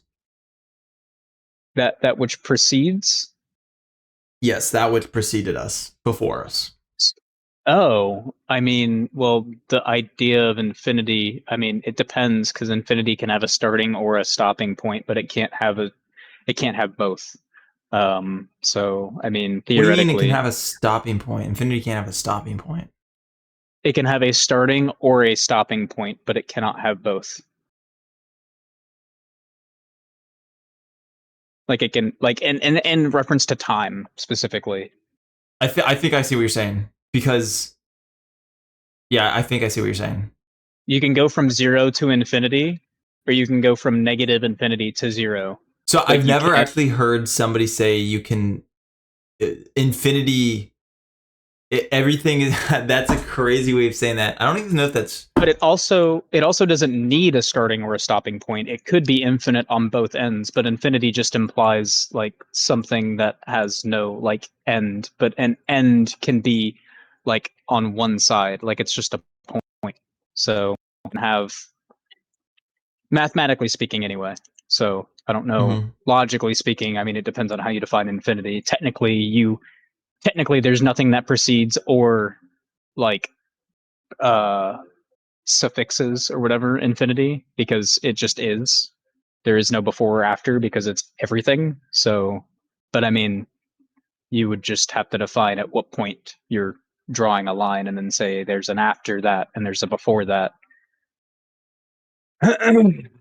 I mean, I do see but what you're I guess saying. I don't understand like where that has like anything to do with causality. Um because so causality is a sort essentially like a metaphysical law. Like you already said this. It's like it's one of the fuck what are they called? The laws of fucking Physics? yeah, the laws of physics. So like or no, the laws of thermodynamics. It might be the laws of physics. Well, the law of thermodynamics Well, is yeah, part of the yeah. laws of physics. Thermodynamics. There's But three laws, three yes. main laws to thermodynamics, and then those are encompassed by like physics. Like thermodynamics is a sect of physics itself, which is just the rules of the Mm-hmm. universe. So yeah, I Exactly. don't think it's called like a law of physics. I think it is a law, the first rule of thermodynamics or something like that. Yes. I The don't even know if first it's law, called the a second law. law, the third law. I think the second law of thermodynamics. But yeah, like the Maybe it is. not Or no, only that's no is energy can be created or destroyed. I'm pretty sure the second here. Let's look at them. yeah, correct. Laws of thermodynamics. Uh, Real quick, because now I want to know. Traditionally, thermodynamics has recognized three fundamental laws, simply named by an ordinal identification. The first law, the second law, and the third law. The zeroth law of thermodynamics defines thermal equilibrium and forms a basis for the definition of temperature. The Okay. zeroth law First is law states hilarious. that First law states that when energy passes into or out of a system, the system's internal energy changes in accordance with the law of conservation of energy. So the first is the law of conservation of energy, essentially. This also results in the observation that in an externally isolated system, even with internal changes, the sum of all forms of energy must remain constant, as energy cannot be created or destroyed. First law of thermodynamics, energy cannot be created or destroyed. Second law of thermodynamics states that in a natural thermodynamic process, the sum of the entropies of the interacting thermodynamic systems never decreases. A common corollary of the statement is that heat does not spontaneously pass from a colder body to a warmer body. So heat only goes from hot to cold. You can't go from cold to hot. You need heat to go from cold to hot. Cold is the absence of energy. heat is the presence of energy, and you cannot create heat where there was no heat. Heat has to be transferred. The third law of thermodynamics states that a system's entropy approaches a constant value as the temperature approaches absolute zero. With the exception of non-crystalline solids, the entropy of a system at absolute zero is typically close to zero. Cool. I don't see where it necessarily says each action has an equal and opposite reaction. Every action has equal and opposite reaction. Was that I? No, who was it? Newton, I don't that's want to say. Newton's third law of motion. That's Okay, I was about to Newtonian say something physics. stupid. Okay, so it's a Einstein. law of physics. It's Newtonian physics, but yes, Whatever, Newtonian bro. Newtonian physics is Newton, outdated. Einstein, same person. Wild statement, I though. know, I know, I know, I know. Anyway, so you're saying that it's kind of in line with that somehow? That that infinity or whatever? Yeah, That what? so what I was gonna say is like on the outset, it seems like the law of causality is a metaphysical law, meaning a law of like the universe, but it's actually deeper than that. It's actually a corollary of identity, and I don't want to get like too autistic about it because it is kind of confusing. But like, Well, we're referring to meta philosophy, right? We're not talking necessarily about physics when we're talking about the causality. I mean, you can refer to. Sorry, don't I interrupted you? Keep talking. it's fine. To like be more clear about it, there's like logical axioms and there's like metaphysical axioms. Logical axioms would be axioms that are necessary in all possible worlds, and don't get tripped up by the things I'm saying. But like, yeah, so like a logical axiom is something that's necessary in all possible worlds, and a metaphysical axiom is something that's necessary in at least one possible world, or what I would say is like our world. But that's just to say that Okay, you could so imagine a world where it would be the case that that axiom doesn't exist, if that makes sense. which axiom specifically? So like, well, any axiom, like for example, like you could imagine a world where people, um, Thank you. It's fine. Apple. Thank you. Sorry, keep talking. is cool. It's like you can imagine a world where people can fly, but like people Okay, I can't can fly imagine in it. this world. Yeah, like you can imagine it. So like it's possible. Okay. But So what does like, that have to do with anything? well, because I'm explaining that people normally think that the law of causality, like people say that they think they can imagine a world where effects don't have causes, if that makes sense. I But I would mean, argue it's not even possible. I would argue it's not even logically possible to do so. like, okay, so like, just as a thought experiment, if I'm imagining a world where things just explode randomly for Mm-hmm. no, like, just things, just like every 10 seconds something just explodes in the world, just a Yeah. random thing with no logical consistency and no visible reason. Like, I can imagine that. So where's the causality there? Like, what's causing it? So the causality is that, and this is kind of where the law of identity comes in. Hmm. The idea is just that um, if a thing changes, then it was one way and it's now another way. And that shift Okay. of being one way and then becoming another way, that shift requires an explanation, right? uh I mean, does it? Nothing really requires an explanation. Like, what do you mean? Like, you see what I'm saying? Like, I don't really Yes, understand. yes, I do see what you're saying. So like, um, Like, I don't know if I'm. This is it why it has gets an messy. explanation? Is that what you mean? Like, it just fundamentally has an explanation? Like, would you say it's possible for something to not have an explanation? not in the real world that we live in, but when you're talking about infinite possible worlds, I mean, at that point, you can literally just say anything and it can be true in a certain reality. So what are we talking about? You know what I'm saying? I Like, do I know don't what you're understand. saying. I don't understand how this fundamentally matters, I guess. Like when you're talking about the law of causality in terms of like the world we inhabit, 100%, because there is nothing that happens without cause that we can prove. The only thing that would happen without cause is like the idea that most like presuppositionalists have, that somehow science thinks that the universe came from nothing, like that concept, like the concept of like a thing that just exists outside of whatever and just happens, and then like um outside of like in our reality, I don't see anything that occurs that doesn't have a cause. But like you were saying that like it goes beyond that, and I don't think I'm tracking, or maybe I don't agree. Yeah, this is like this is why I'm not super great with like debating. Is like I'm not the best person at explaining things. But I mean, I That's guess okay.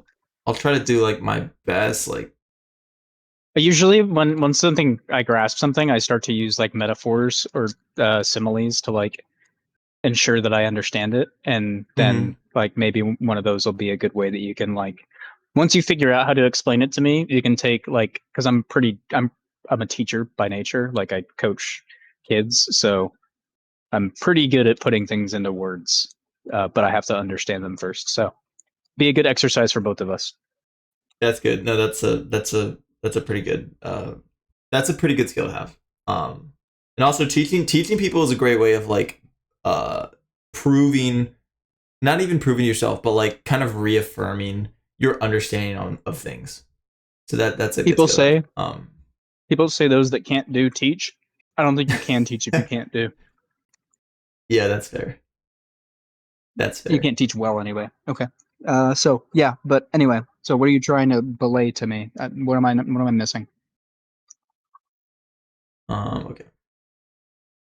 All right, think about it like this. Causality is, oh fuck, is this even gonna be a good way of doing this? Won't know unless you try. Actually, I don't know if I can.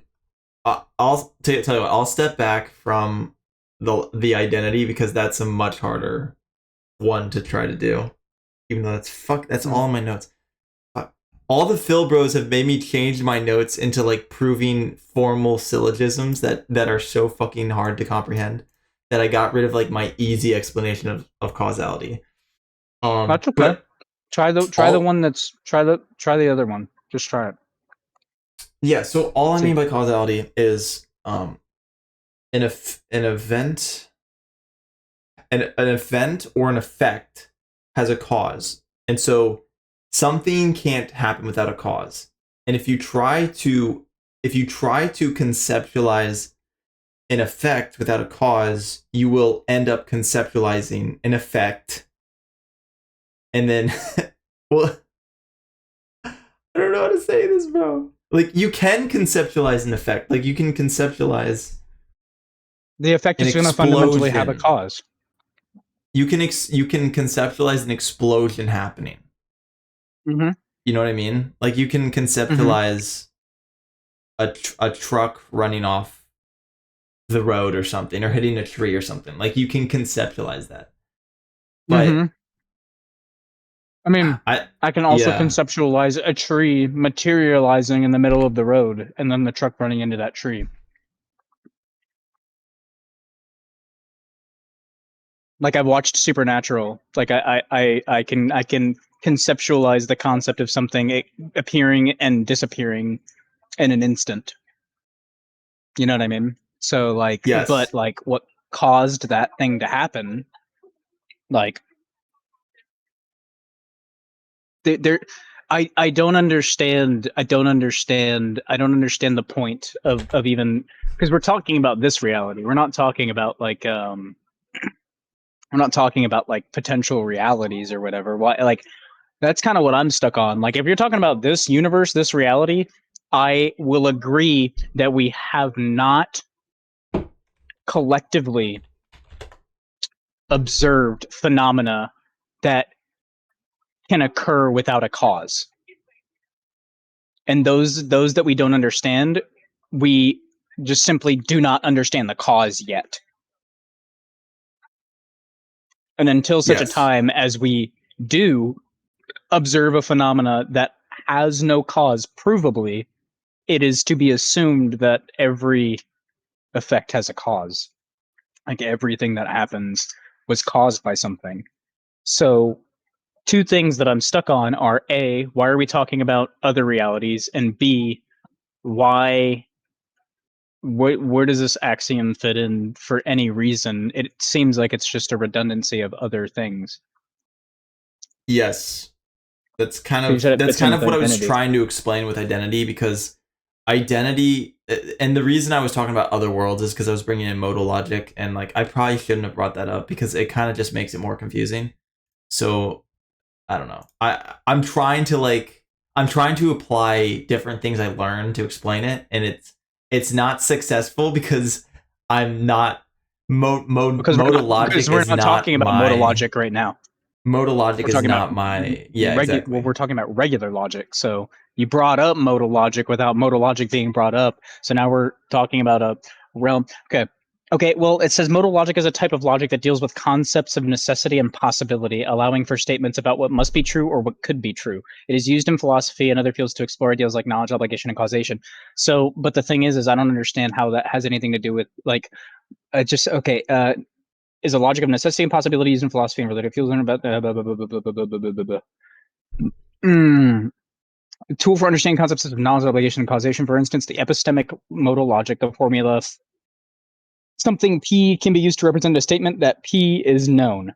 In deontic modal logic, that same formula can represent that P is a moral obligation. Modal logic considers the inferences that modal statements give rise to. For instance, most epistemic modal logics treat the formula square p 2p as a tautology, representing the principle that only true statements can count as knowledge. However, this formula is not a tautology in deontic modal logic, since what ought to be true can be false. Okay, so what the fuck does that have to do with causality? Because I was just trying to prove that causality is necessary in all worlds, and modal logic has to do with necessity and possibility. Are you And I trying was to just say that oughts can't be false? no. Okay. What the fuck Hmm. does that even mean? Odds can't be Because false. I'm saying here that it says ought what ought be true can be false. So it Oh sounds fuck! like Is you're that like deontic logic or something? I don't know. yes, but it's apparently to do with modal logic and causation.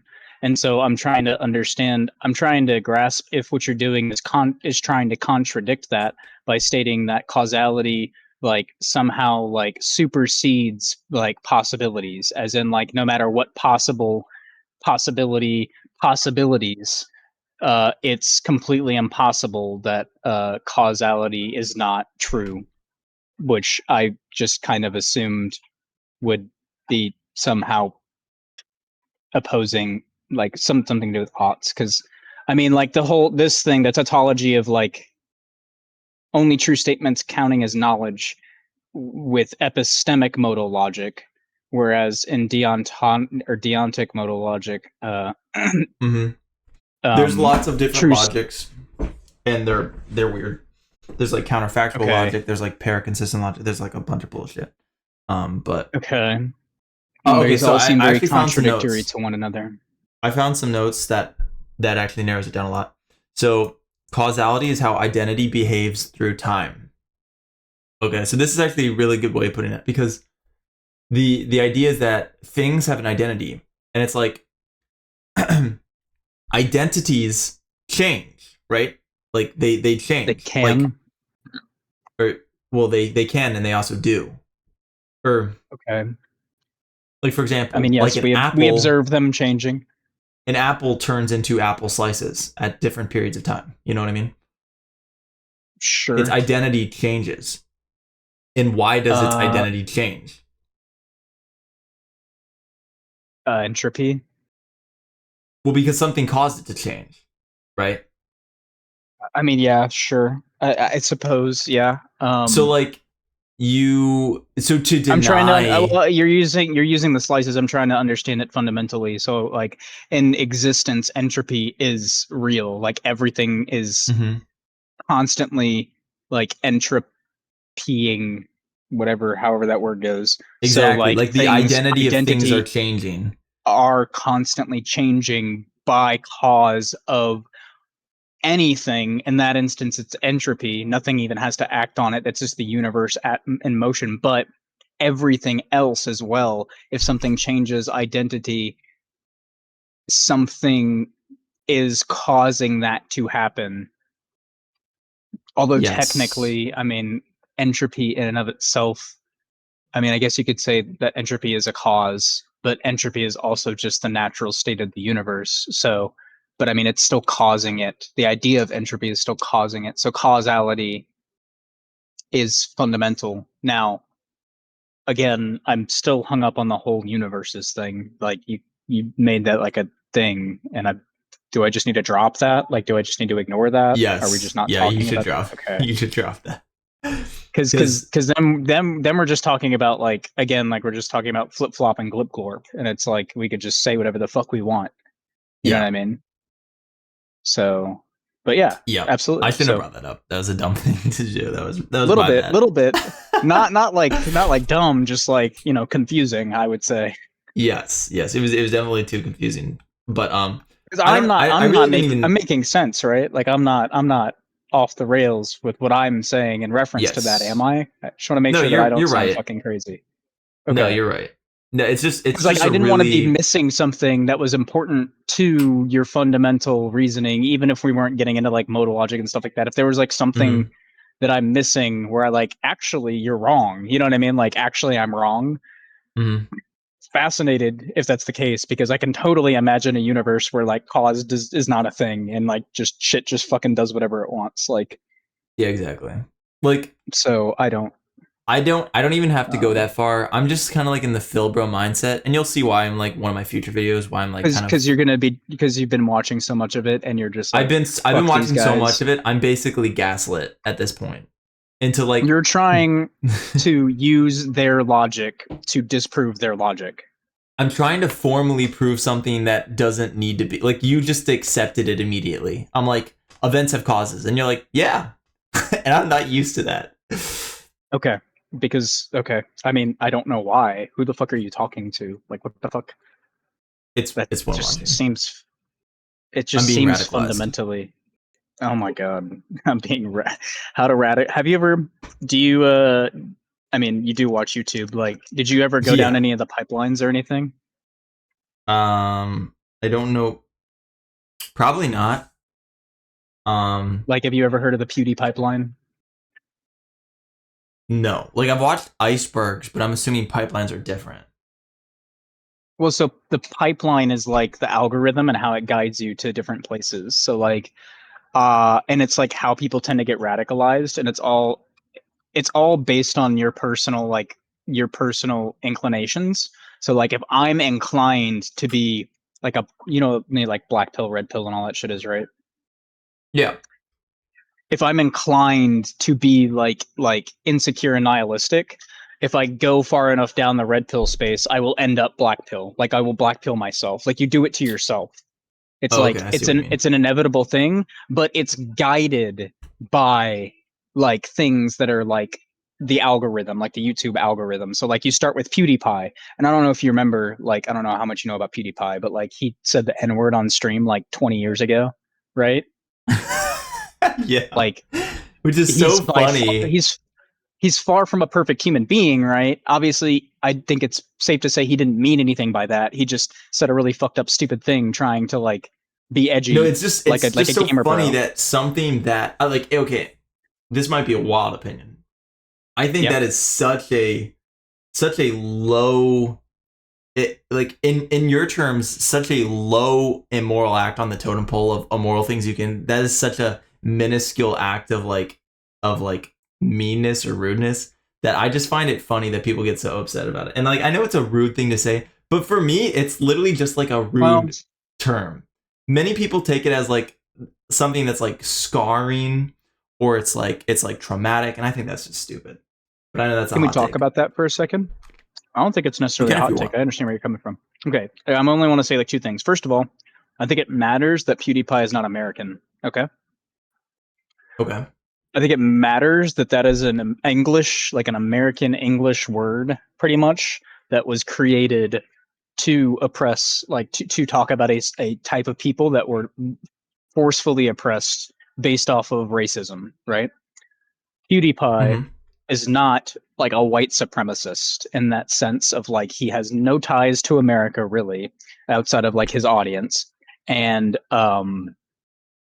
he's never shown any proclivity to be like racist outside of that word, if that makes any sense. Like outside Mm-hmm. of saying that word, which inherently the word itself is racist and like does carry meaning to it. But again, that's subjective. And so as much as people like it's looking at it logically. It's like logically looking at it like deductively.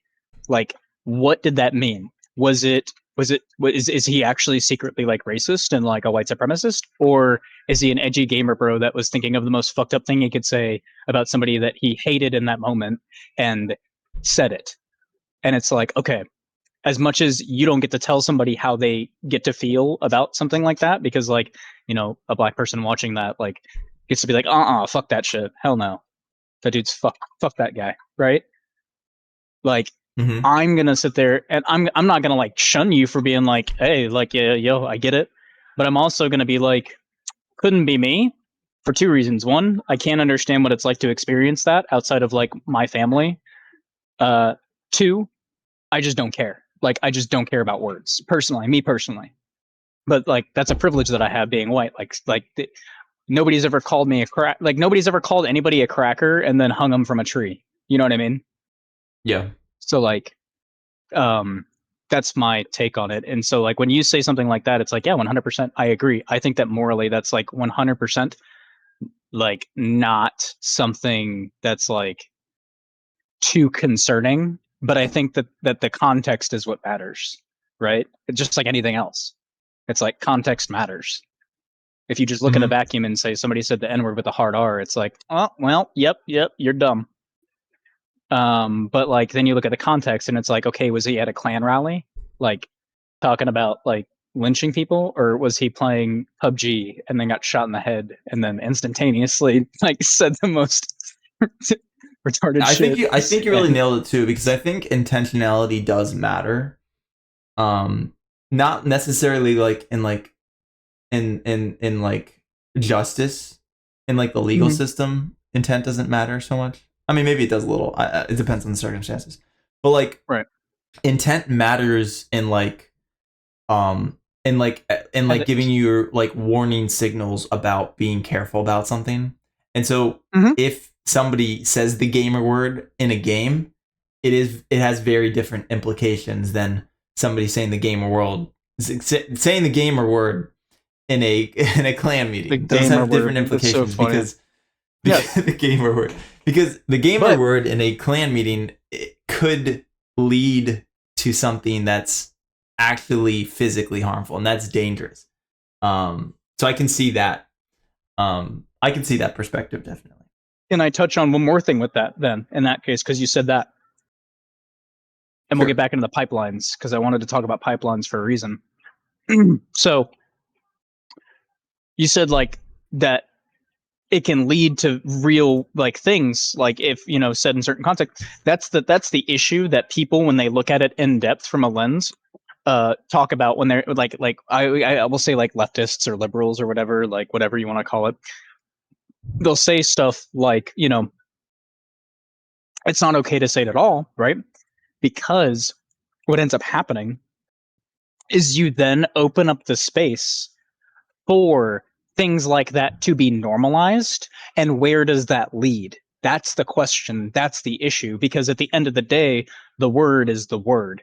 And I got banned from my first, like my main League of Legends account, because I would get drunk and I would say the F slur.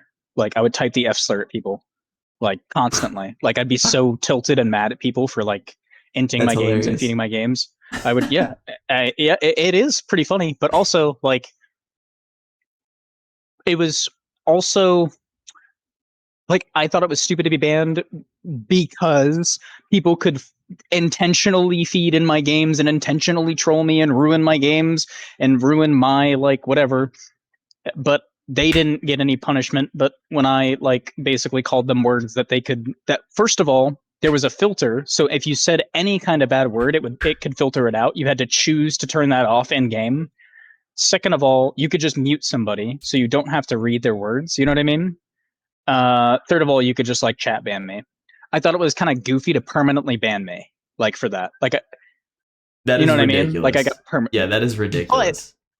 I also do think it was for the best because like it eventually, well, I don't even know if it was for the best or not, but like eventually I did come to understand like why. So, and this is what I was going to go back to too, is like it's also the difference between like taking the criticism of like say you do something like that, right?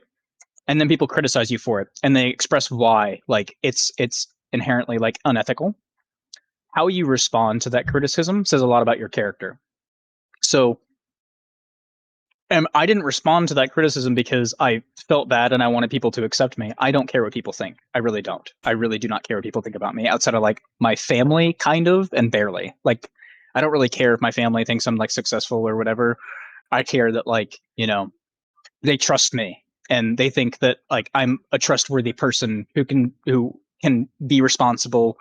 You know what I mean? Like I care that they can count on me, but I could give two shits about what people think about me. I changed my mind because I realized I didn't want to perpetuate a cycle of like something that starts so small as just saying a word where it doesn't really matter to something that could be something like bigger, could mean something bigger, could do something bigger, and like normalizing things like slurs in gamer spaces is an issue that leads to like when we go to pipelines, radical, like you said, radicalization, where like now like where does that lead and would it have led there if you know what I mean? But I Yeah. mean, there's also more just a stance thing, like when it's like, okay, what is important to you when you have people that are standing against like a thing, like a system, and they're saying this system is wrong and this is how it's wronging us, and you go, okay, do I care? Do I care about these groups of people? Yes, I do. How do I be supportive? Something as simple as not saying a word, even if I don't care about it. You know what I mean? It's like, okay, sure, I'm down for that. It's like saying my pronouns. It's like, will you say my pronouns? And it's like, I'm not gonna Jordan Peterson it. Like, I don't fucking care. Yeah, sure. As long as I mean, as long as I get to make fun of you if you wear a furry costume, like, yeah, 100%. Hell yeah, dude.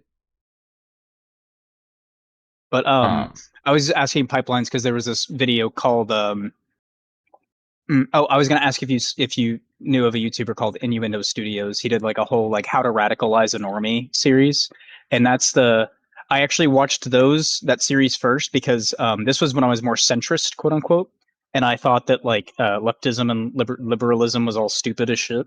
And then like the more I watched his like material, the more I couldn't refute the arguments. Like I was like disagreeing, but I couldn't understand why I. And I think that come to think of it, this is probably the first time that I actually got into like philosophy without even realizing it. I could not like refute the arguments. And so I would like look up and I would look into like the arguments they were making and look into the facts and like whatever. And I started to realize, okay, wait, this is like reality. So that's where I started getting off of the Steven Crowder, Ben Shapiro, Jordan Peterson train right around the time that they were getting really stupid. Cause like I think the best Ben Shapiro ever was, and this isn't like a good thing. This is a shame. The best he ever was when he was talking about like his grandfather needing lithium. You know what I mean? And he was comparing like trans people to like schizophrenic people, right? He's like, it's a mhm. mental illness. You give them like medication and they get better. You don't like, you don't let them walk the streets naked trying to like swing a bat at like monsters. You know what I mean? Like kind of thing. Like so I jumped off that ship and then I was like, okay, what's actually going on here? And then I like started understanding like the propaganda and all of that stuff and how it all kind of operates. And that's why I'm fully against most conservative talking points because I just don't think they hold up to scrutiny. Interesting. But that's why I was I asking mean, about the pipeline thing because you said I'm radicalized, and I was like, there's this yeah. series called How to Radicalize a Normie, and it was a funny series because it talks about like how people get radicalized into conservative spaces. Anyway, we Yeah, can that's actually go over it interesting. sometime if you wanted to watch it together. We could like go over it, and you could tell me your thoughts, and we could like debate it and stuff. But anyway, That would be you a good talk idea. now. We could try that sometime. As far as like, I'll say like two things. As far as radicalization goes, I am like skeptical of talking about radicalization in general because I don't fully understand what that entails. Like when people say that other people are radicalized, this is like a big talking point in like media, and It's like a modern day term. yeah, it's like it's like a news term too. And to be fair, like, and I don't know, this is just from my perspective, but I don't see right wing media use that term. No, I guess I do see it a little bit. Radical I leftists, see it used on both sides, I guess. hmm But I'm mostly by news skeptical. outlets and government pundits. Yes. Yes. Yeah, exactly. But I don't, yeah, like I said before, I don't fully understand what like, I don't know the method. Like, I vaguely understand it. I get the gist of it. Like, yeah, there's, like you said, there's a pipeline. Like, oh, you start watching, I don't know, like Destiny. And you're like, oh, Yeah, Destiny, what does he do? And then, like, actually, funny that you say that. you go to, like, I don't know, like, fucking, like, Hassan. Like, I don't know what the middle point between Destiny and Hassan is, but, Honestly, like, you get there yeah, no, somehow. that's no, so it's Um, Destiny. For me, it was Destiny, and then it was like kind of Debatosphere, and then it was Hassan. It was like Destiny and like some yeah, weird Vosh stuff, and Vosh was like really stupid, and Destiny said some goofy shit, and I was like, some of your takes are just dumb. And then yeah, Hassan, even though Hassan is 100% a grifter, like 100% grifting, I think he's grifted so hard that he's 100% like actually believes what he says now. Like the grift turned real. Like he faked it until he made it. yeah. Hassan is Anyway, a character for sure. I don't even know. There's so many things to say about him, but I don't take him seriously whatsoever. But yeah, that's a good starting point.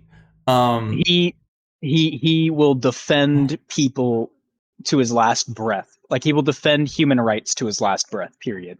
And I have a lot of respect for that. Hopefully, it's real. maybe. Um, but yeah. So anyway, But so like the yes, radicalization you thing, were like saying I don't even know the methodology. Like personally, I don't think I've been radicalized because like growing yeah, you were up, making a joke. yeah, like exactly. Like I was making a joke, but like in my experience, in my personal experience, I don't think anything I've ever learned has ever radicalized me. So I'm just curious about what the process of radicalization actually looks like. Like, does it only apply to, and like this is gonna sound kind of offensive, but does it like only apply to people who are like sub 105 IQ or something? Like is that what it means? Like is it people that are easily influenced? Or Well, like I just don't know the process by which it occurs. You know what it's I a mean? personality trait, and personality traits aren't inherently tied to your IQ. Or like or your I guess we'll even just say your intelligence because I don't think IQ is a very accurate way of determining people's intelligence because the tests they revolve around like certain kinds of intelligence, but they don't revolve around like let's say like emotional intelligence or like like you can have a high IQ but be autistic and you're quite literally retarded. You know what I mean? So it's like Yeah. um That's I so mean that's another discussion too. We don't even fully understand what IQ means. Like generally speaking, people like even if it's not IQ, there's just like people who are smarter than other people. Do you know what I mean? Like there's yeah, just there are people that people are whose smarter than other brains people. are a little slow. Yes. And so like I don't know if it's a process of like naivety or like people who are easily influenced and that's how you get radicalized or whatever. But I don't know. That's why I'm just like skeptical of saying like radicalization or whatever. So because like I don't fully understand the Um process. I know it happens yeah, because like people do school shootings, so people get radicalized. You know what I mean? Like it happens. I just yeah. don't understand the process, and I'm wary of people who So say these people are getting radicalized because like first of all, I what don't. does that They even can't. mean? Yeah, like what does that mean? Like they haven't. they haven't shown me the evidence. They haven't showed me the methodology by which they've been radicalized. They say vague things like, "Oh, they've been like listening to this and they say these things," but it's like I don't know.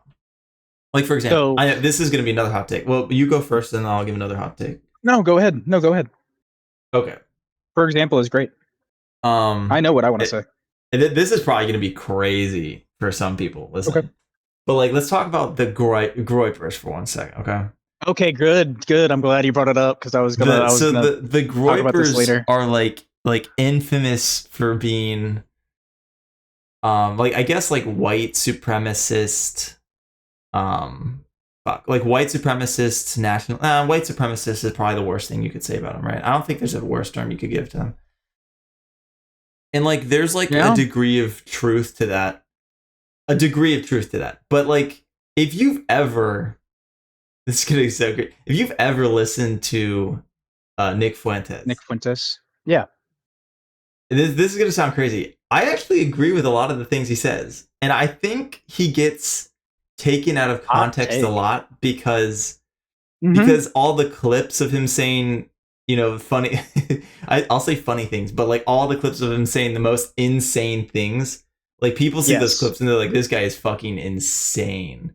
But So, if you end yes. up listening to him talk to people for long conversations, you're like, you kind of agree with him because he's not saying things that are all Nick that is not crazy. stupid. Nick is not stupid. He's like a less intense version of Alex Jones, in my opinion. Um, with like the wild shit that he says, right? Like Alex Jones talking about how like the Sandy Hook stuff was like a fucking hoax, and that they like the all the dead kids were paid actors and shit. Like like Mm-hmm. I can't prove anything. I wasn't there, but Yeah, I don't know what that's about. I'm gonna go ahead and fucking throw a flag on that play. Like that is wild to throw down that dead kids are a hoax. That's wild. That is a wild statement. Yeah. And yeah, and like it was brought to court too. So court like and he didn't really have a defense like and in the aftermath like he didn't like if that dude is into something getting taken to court he's getting assassinated, you know what I mean? Like people have been assassinated for less. So like Mm-hmm. if he's like spouting some truth about the government like faking like school shootings and shit, he's dying tomorrow. Like they're not taking him to court for misinformation. Like I don't know. Anyway, um, the Nick Fuentes thing. I was talking to my friend earlier today, and I was making a joke about Nick Fuentes specifically, and I was like, bro. Sometimes I wonder if Nick Fuentes and the Groypers are so far right, they're actually far left. Because I wonder if everything that they're saying is entirely ironic and it's all just a meme and a troll. You know what I mean? Like when they're saying like Charlie Kirk isn't far right enough. You know what I mean? Mm-hmm. Like Yeah. I wonder if it's He's literally making a circle. all it's like so like it's like the deepest troll is like you're like whoa I can't believe he said he really thinks it's like no he doesn't actually think that he's saying it ironically like it's Yeah. satire but like Which is funny I because would it's a never. lot of the times it's hard to distinguish what is truth and what That's is what I'm not for saying. them Like, if because I they're think about the such hardest internet trolls, if I think about the hardest internet trolls, like I'm just like, you're just saying it, but like you're kind of like saying it for like the opposite reason almost. Like you're literally just being sarcastic, but to like the nth degree. Like, yeah, let's just murder them all, like or whatever. Like the shit he says. The other thing that proves this theory is that it, by all accounts, the dude that killed Charlie Kirk seems to have been a groiper, but he from what they showed, and I don't know how much of it is real, from what they showed of like his personal life and everything, he was a liberal, like by like by all metrics of like his beliefs, but he was a groiper, right? So what if it's just this giant conspiracy where Nick Fuentes is actually just saying the most wild shit he can to point out how ridiculous, you know what I mean? Like what if it's just like one of those things? I can't imagine that. I mean that Like would be one of but the like greatest trolls of all time. That's what I'm saying. Like, I still don't condone it because, like, there are people that I think actually take that. But, like, also, there's something to be said about this. There's something, if it was, okay, again, like, I don't think it is because there's no fucking way. But, like, it would be like 2,000 IQ play because, like, you would be responsible for exposing the people that actually do believe that. You know what I mean? Like, because the people that like they like grab onto that shit and they'd be like, and then you're like, gotcha, I got you, haha, I got you. You actually believe it, like, so, like, I don't know, man, like, Yeah. that'd be crazy. But anyway, so funny that you brought up Nick Um. Fuentes. Yes. Yes. But to be clear, I don't agree with his political. Well, obviously, because I'm a libertarian, so I I don't don't agree even with know. his I don't even know his. I don't even know his politics. I his see the dude. clips. That's all I see. Like, well, okay, that might be He interesting. voted for You Trump, should right? see what.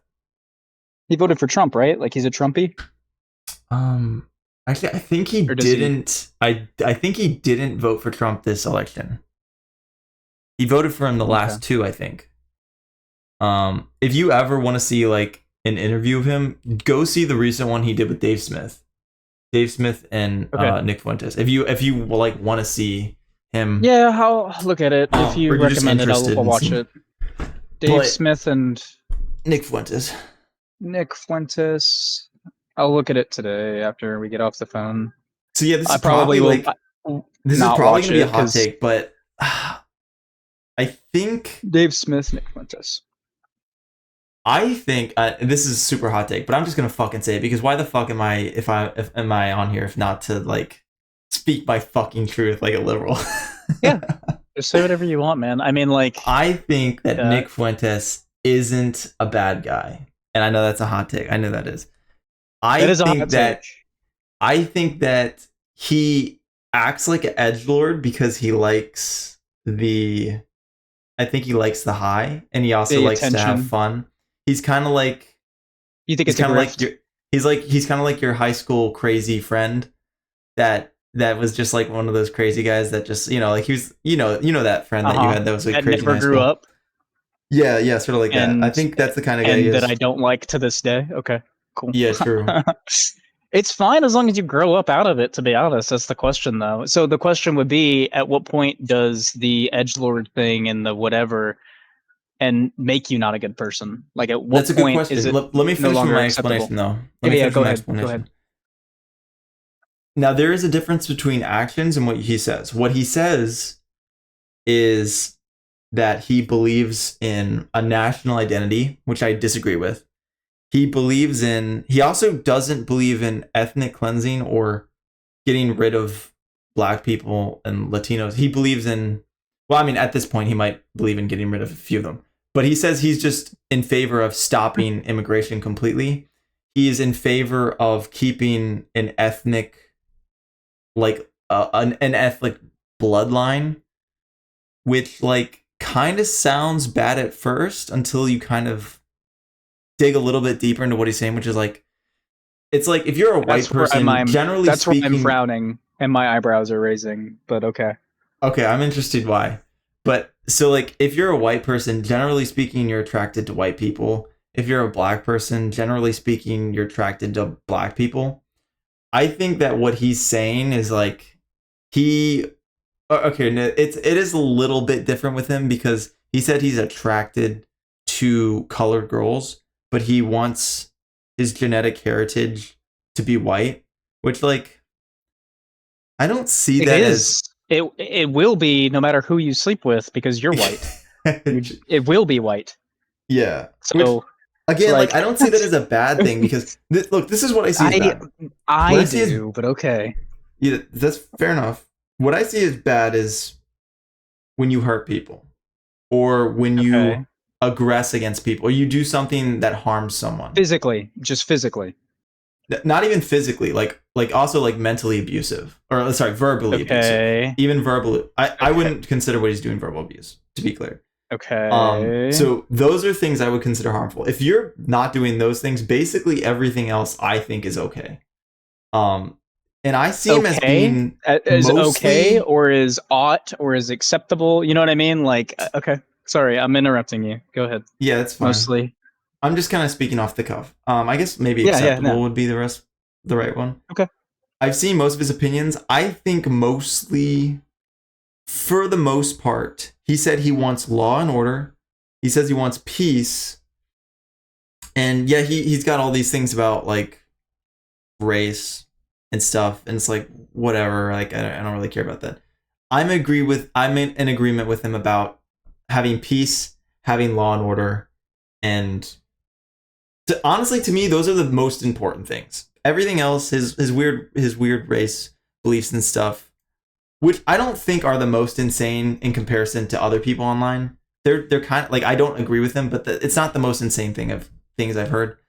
Yeah, generally speaking, okay. whatever. Like I don't see what I the mean, yeah, big. there's levels to white supremacy, so.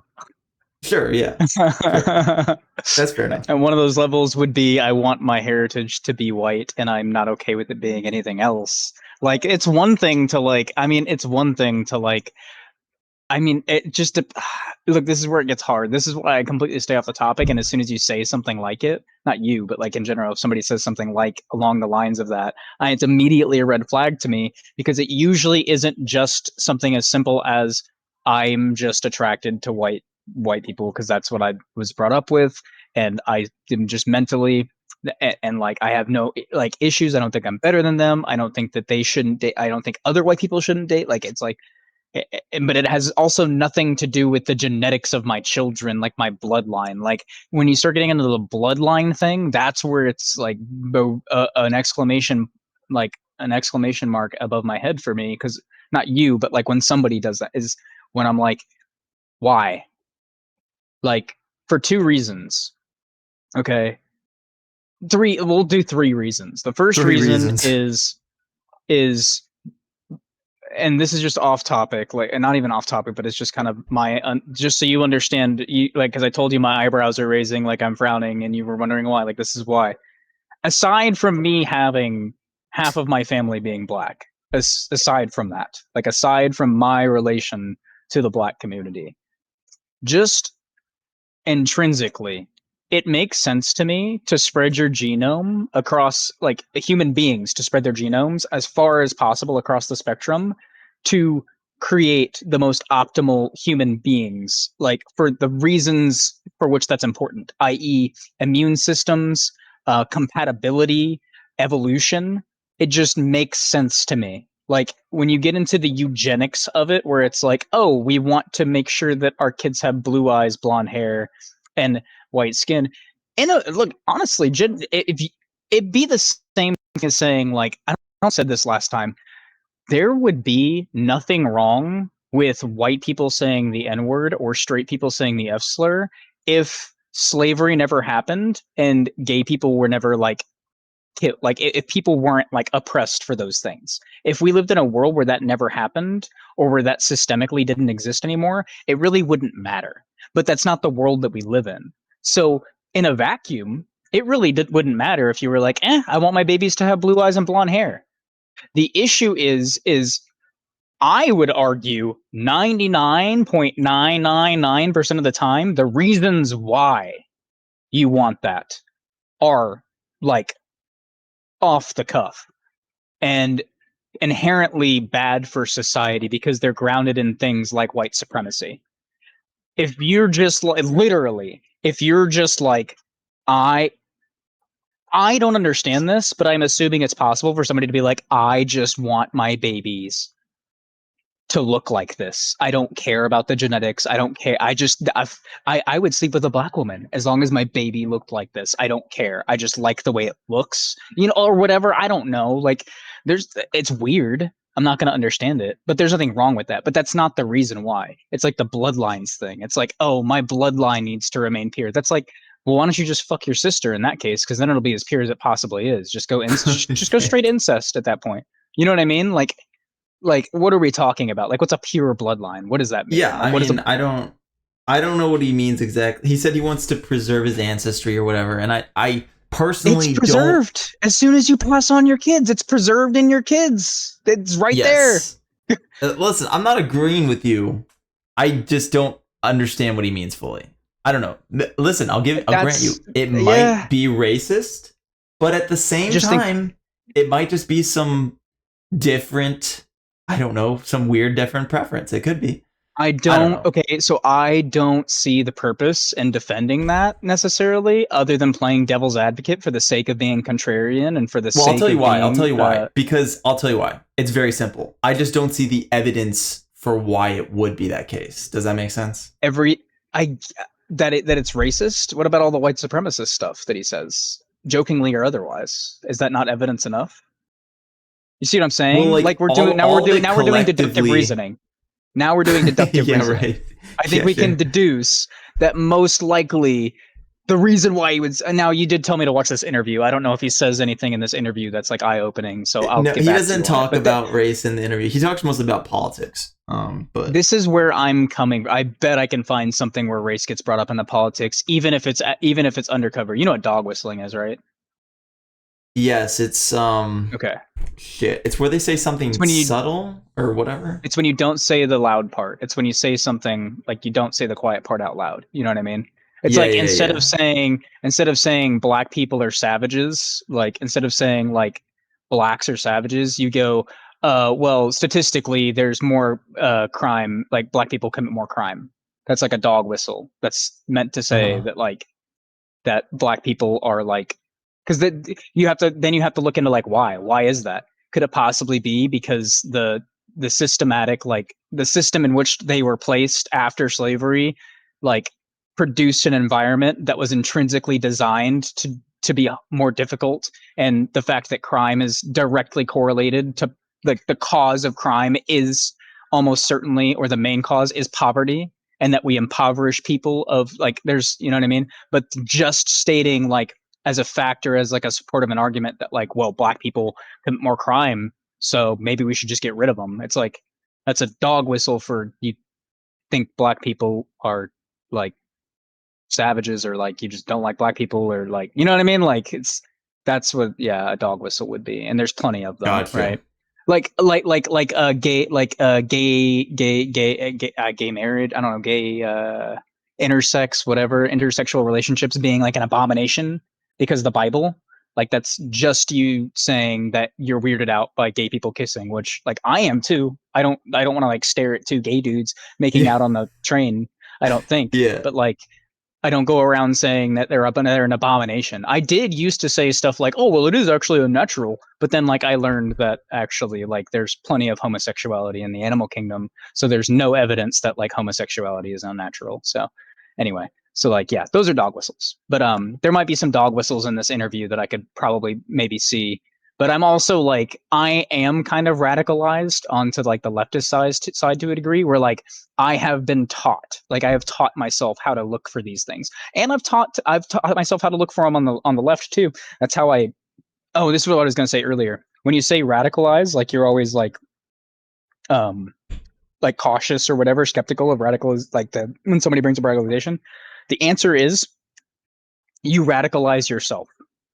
It is an intrinsic characteristic that you have for confirming your biases to the end that which to which you value for whatever reason. So like for example, black pill, you black pill yourself.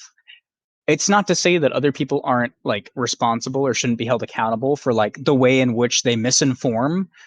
Like it is unethical to push people into a black pill space that is clearly unhealthy for monetary value. So like black pill YouTubers, I think are unethical and they should be held accountable and responsible for that. But you black pill yourself. I didn't want to go down the right pipeline because I saw Steven Crowder and I saw kind of like I respected Jordan Peterson for being like I'm not going to be forced to say what you want me to say. Like that's what I thought he said. I thought he was being contrarian for the purpose of protecting free speech. No, I will not say your pronouns, not because I don't believe in them, but because I refuse to say what you want me to just because you want to make me. And I respected that. But then it turned into this weird grift.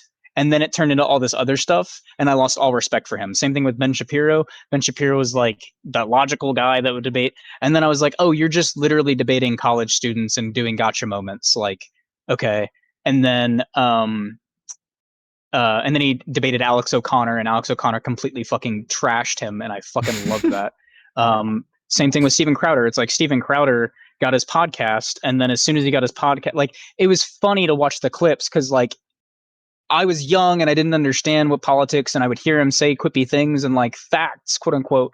But like then you dig into it and you look at the counter arguments of facts and statistics. Like you said, there's lies, damn lies, and statistics. It's like now I'm looking at what you're actually saying and why you're saying it and the foundations of everything. So I put myself into the hole that I wanted to go down. And I was already inclined to go down that hole regardless. But you do it to yourself, whether you know it or not. It's just like confirmation biases. So when you get radicalized, it's because you're slipping. It's a spiral. It's like it's called a pipeline. You're just going down the pipe to its inevitable conclusion based on your own biases. And that Yeah, can be no, influenced, but actually makes sense. Is it's a personality trait to get radicalized? That makes sense a lot. yeah, and it's to whatever direction, right? So for me, if I were to be radicalized any further, it would be towards the civil rights end, where it's like unity and justice for the oppressed. And what I view, not what people say is oppressed, what I view as oppressed, because I've done a lot of work to make sure I know what the fuck I'm talking about when I talk about like oppression. Because I was I was like anti BLM, like not like anti BLM, like Black Lives Don't Matter, but I thought that BLM being like a like being what did I say? I was like it's creating more conflict and more division, and I thought that was a bad thing. That's how I was. But then I realized and understood like why that's necessary in society, that like people like me that wouldn't listen, when the whole reason that exists is because people aren't listening. And then George Floyd happens. And then people literally try to talk about like George Floyd being like, oh, well, he died of an overdose. It's like literally no evidence of that. Second, that doesn't excuse like what happened. Like it's police brutality. And like it's wrong no matter what. And it's the whole other thing. Like it's like if I was going to be radicalized, it'd be to that direction, but I probably won't because I just don't believe in violence except as a last resort. And I would probably see myself like in a civil war. I would see myself defending the side that I believed in because I would probably not be able to sit by and watch people that were fighting oppressors. Like I just, it's not within me. And so maybe that's wrong. Maybe that's a wrong thing. Maybe I would be like on the wrong side of history or whatever. But it's like, it'd be like in Gaza. Like if I was a Gazan, like or like if I was in Israel right now, I mean, I guess it depends on like you say like if I was in Germany, I wouldn't have joined the Nazis, but I guess like nobody ever fucking knows unless they're in the situation.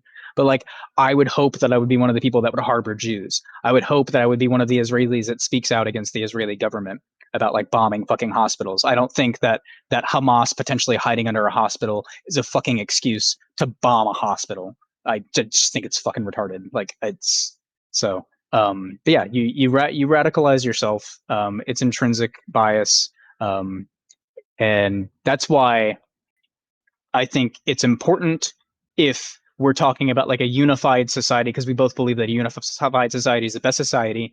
That it's important to find where that unification exists and to literally drag people there, but they have to choose to. You have to give them no other choice, though. Like you have to give them no other choice, but it's still their choice. Like you have two options. You can either sit here or you can like learn the truth.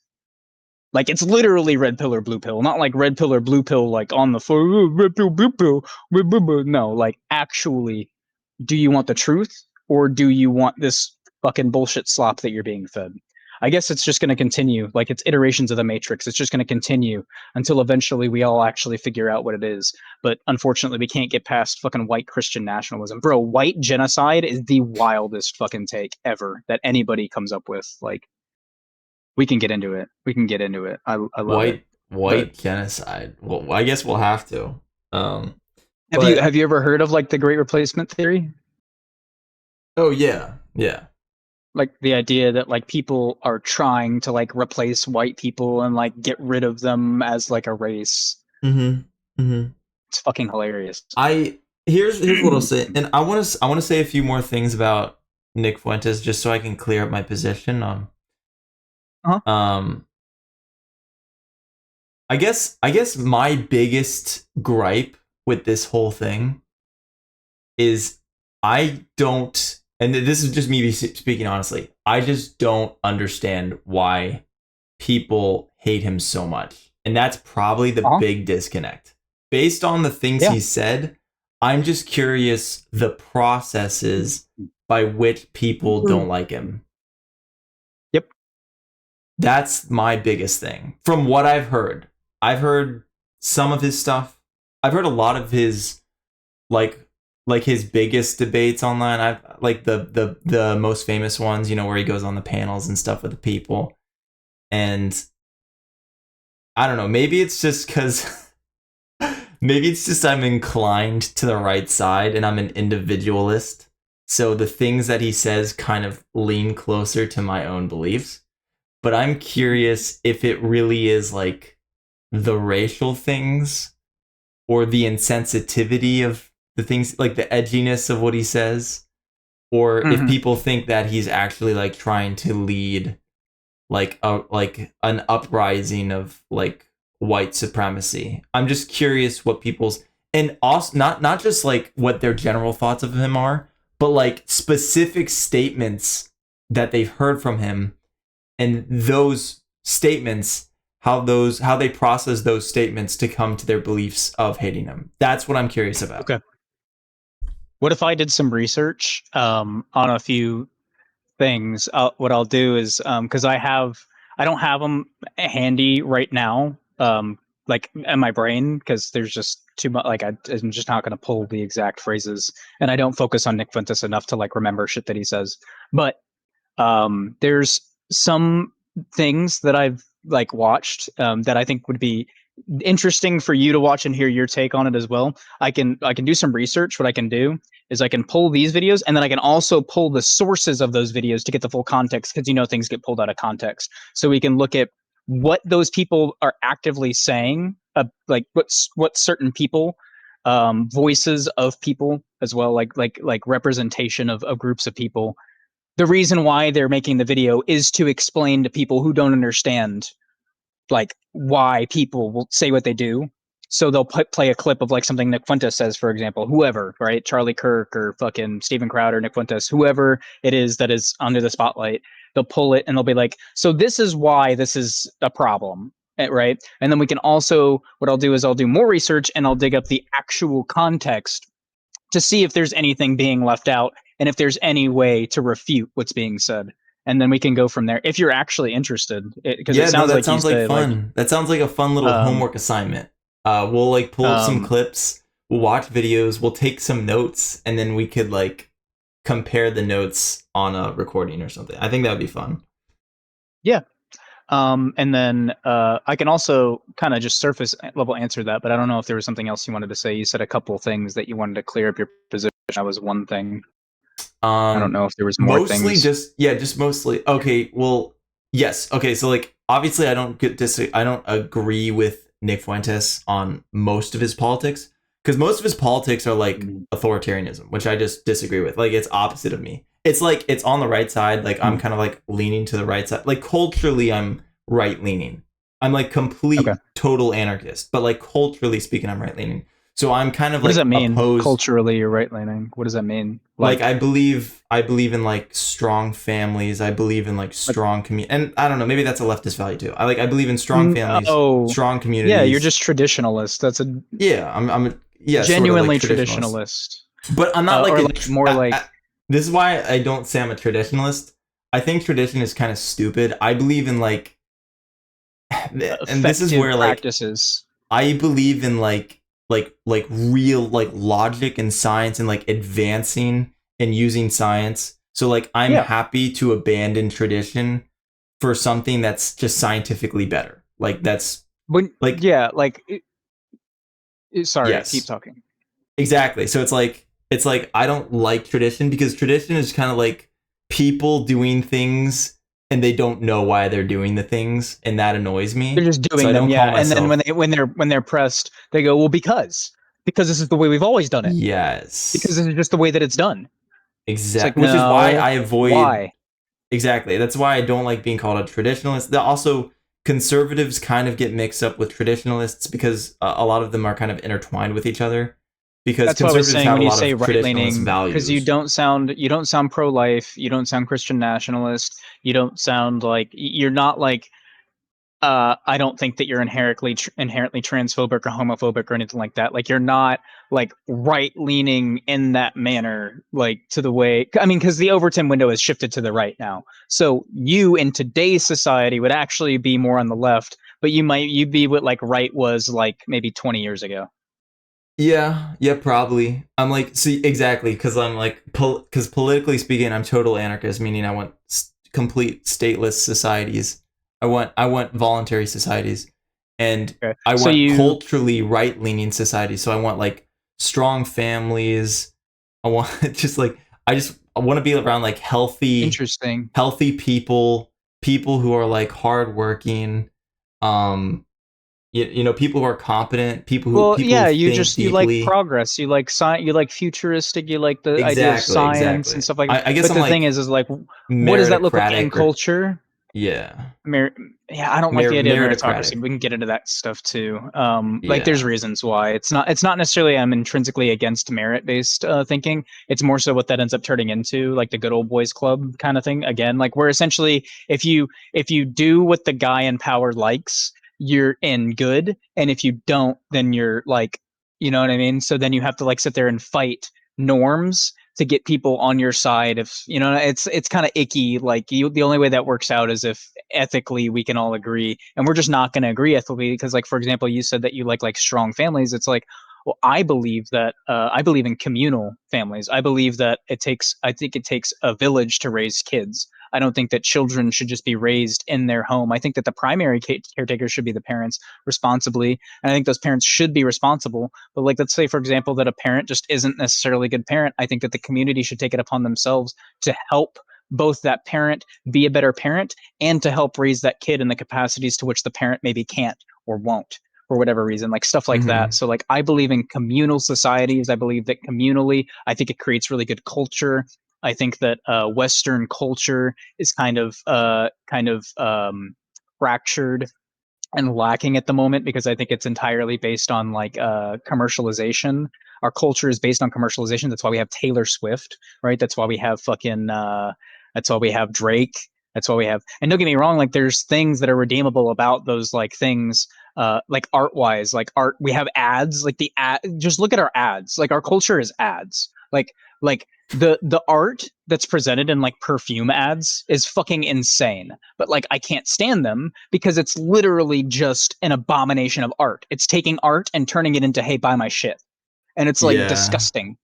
But it's like that is Western culture. So like I don't like what that turns into, but also like Western society has pressed for scientific advancements, even if it's for the wrong reasons. We can't argue that we're the most like advanced, you know, society for the most part. Like if anything, we're competitive.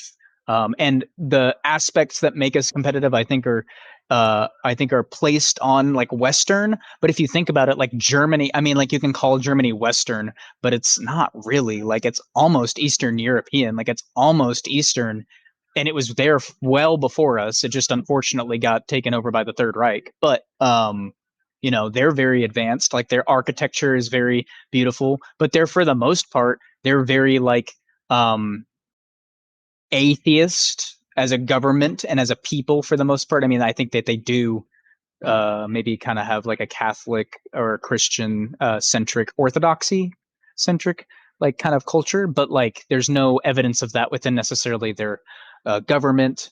You know, there's no forcing of that. I don't really find them to be Islamophobic to any degree. Definitely not anti-Semite.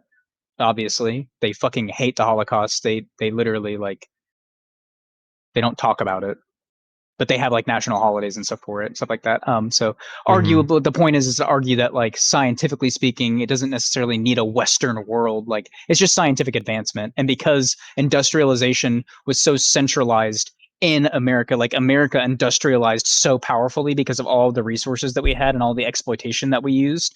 We were the center of an innovation for the longest time that we rode that wave. And now we're at this point now where everybody's kind of all kind of the same, but we still claim like Western world. And it's like, I mean, everybody's here at this point. Even India, like they have some of the worst living conditions for like a ton of their people, but they still have like insane like scientific divisions. Like India is a huge proprietor of scientific breakthroughs like all the time. I know I'm rambling, but this is all just to say like going back to it, like for those things to exist, you'd have to agree on what ethics are. Um, and I just think that fundamentally there's enough good about different ethics. So there's nothing wrong with like appreciating what you appreciate and having what you want about it. I think what it comes down to is like you said, individualism, being able to choose for yourself. I think is I actually think that's probably where your individualism comes from. What would that be safe to say? Is that your individuality or individualism comes from an idea of liberty, of being free to choose for oneself? Yes. Well, I would say that individualism comes, it precedes liberty, because liberty is needed to fulfill individualism. So, like, you are a Okay, person and you need the freedom to make your own choices. And only by making your own choices can you fulfill your full potential. but how does that fit in with egoism and determinism then? Because we've already agreed that technically we're deterministic in the sense that we're going to do things that are based on what we value. I mean, obviously, I'm not going to sit here and argue that that's not what we define as free will. You can always make choices. Like, I'm not going to sit here and say that, you don't make choices or your choices aren't your own. But like, how does that tie into then the concept like you have to be an individual to make choices, but like in the end of the day, it doesn't really fucking matter, right? So like what matters? Like why does that matter? I guess is the question. Like why does that matter Well, to you? as an egoist, it matters because you want to have the greatest amount of satisfaction and happiness in your life. That's why it matters. I have okay, but like you want that for you, but like you can still be an egoist, and then the greatest satisfaction and value for your life would be like not you, but like somebody could be an egoist and think that the greatest value and satisfaction that they're going to get for their life individually is to perform for the collective and to work for the greater good communally. Like, so what makes your stance? Like, why would you argue for individuality? And maybe I'm kind of putting something on you. Maybe I'm assuming that because you said individuality, you're you're like like what's the term? Like you're like opposing like communal or collectivism. But Mhm. like I why would argue that the why would you argue for collectivists yours? I would argue that the collectivists destroy the balance of flourishing. Like, because here's what I would say. The individualist believes that they are the beginning and the end is collectivism. So you start at individualism and then you end in collectivism, and you have a perfect balance of a harmony between you are an Hmm. individual and then you choose to become part of the collective. I believe Sure, that the sure. collectivists completely deny individualism because they say the collective is ultimate. The collective is where you start and the collective is where you end. But for the individualists, we believe that you start with your choices and then you choose where you become a collective with people. And in that Yeah, sense, I you can you see. you form an ultimate harmony between individualism and collectivism.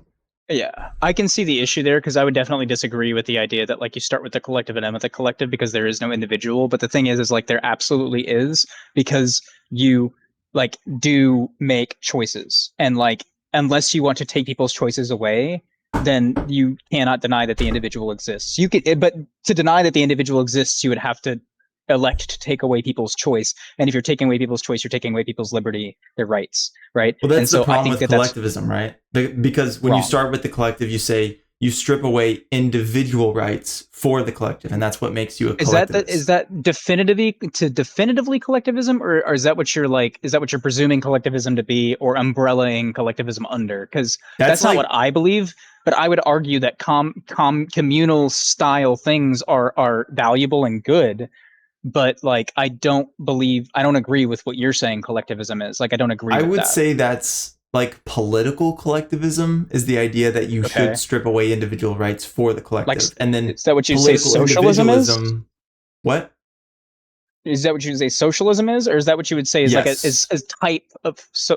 Because that could be a type of socialism, but I don't agree with that whatsoever because to be that'd be antisocial in my opinion because then you're taking away people's rights and that's antisocial. Well, there's Socialism is like, designed to give I don't people know, rights and freedom.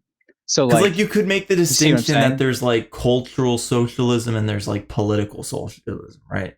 You know, you can make that Okay, distinction, and then sure. I think I wouldn't necessarily be against cultural socialism, because right. cultural socialism wouldn't force you to do anything, but political socialism would No, it force would you just to do things. incentivize you to. But that's the thing is like the political should follow the social, and so the political would incentivize you as well. Like that's what the grants, government grants are. It's to incentivize you to do certain things because the government's willing to pay for it, right? So like things like that, Mm-hmm. like it's an incentivization.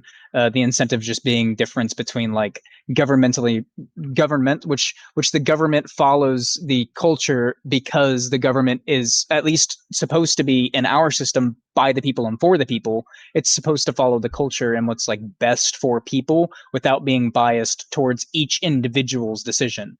As in like I would say that a government grant to start a church when a grant doesn't exist to start a mosque would be bad because it's being selective about like which religion to pick. But like if you're doing a government thing and you're granting somebody like, you know, something like in like for example like what's a social program like a like I don't know like a grant for like a charity for like people that don't have clothes and it's like something to I don't know help them figure out how to find different clothes to give to people, but then also to have a government grant to say start a business like a business that provides that same service like cheap clothes to people that would rather try to whatever I don't know like it's like kind of like it's but the idea is the cultural following of like ethical practices like we're going to promote ethical practices. So like if you're starting a clean energy business or like research something like you're let's say you're a research graduate and you like you want to start your own I don't know what you would call it like what would you call it like what would you call like a group of scientists that are running like experiments to try to like do groundbreaking research and like you I know don't know. I don't know fucking researchers. I don't know. renewable energy. Okay, yeah. So whatever. The government's like, okay, like we deem this as an ethical thing that we want to promote. We want to promote, renewable energy because we see the effects of carbon emissions and we would like to reverse that before inevitably we can't anymore and then we fuck our world up. So let's maybe incentivize that. So, then, this private researcher is like, this is my plan. I want to work towards doing these things, and because it's government funded, right, it's probably going to be like overseen and to make sure that they're like not wasting the money, to make sure that they're not lying, to make sure that they're doing what they said that they were going to do, but for the most part it's hand off and it's just incentivized like so like when you say cultural versus political, right? You see what I'm saying? I think they go hand in hand. So I think, and this is all just to say, I think in the future, what we should do is we should just kind of like come to a determination of we don't have to have necessarily exact words. What I would say, I think you were talking about was maybe like Marxism to some degree. I don't really know enough about Marxism to like say definitively. But that sounds like what people say Marxism is, where it's like collectivism, where it's like you don't have a choice. You don't get a choice like that's what like the Red Scare is. Like that's the communism thing. It's like the government say you are scientist, you go science now. Like you don't get a choice in your profession, you don't get a choice in your time, you don't get a choice of where you live. Like you don't get choices that you should inherently be able to have because we have freedom, right? Um, that's what Yeah, you would be at the end of against. the day, socialism, Marxism. It doesn't really matter the name. Um, I just Well, call it it collectivism does in general because I'm just against things that restrict liberty. Because in my opinion, through that's law. what makes us suffer, is taking away That liberty. res- that restrict liberty through law, right? Through law or through force, by force essentially, like Yeah, forcefully like restrict liberty or whatever. non aggressive action being restricted, in my opinion, is what makes us suffer. That's what I would say. Or But like even that's just a different conversation.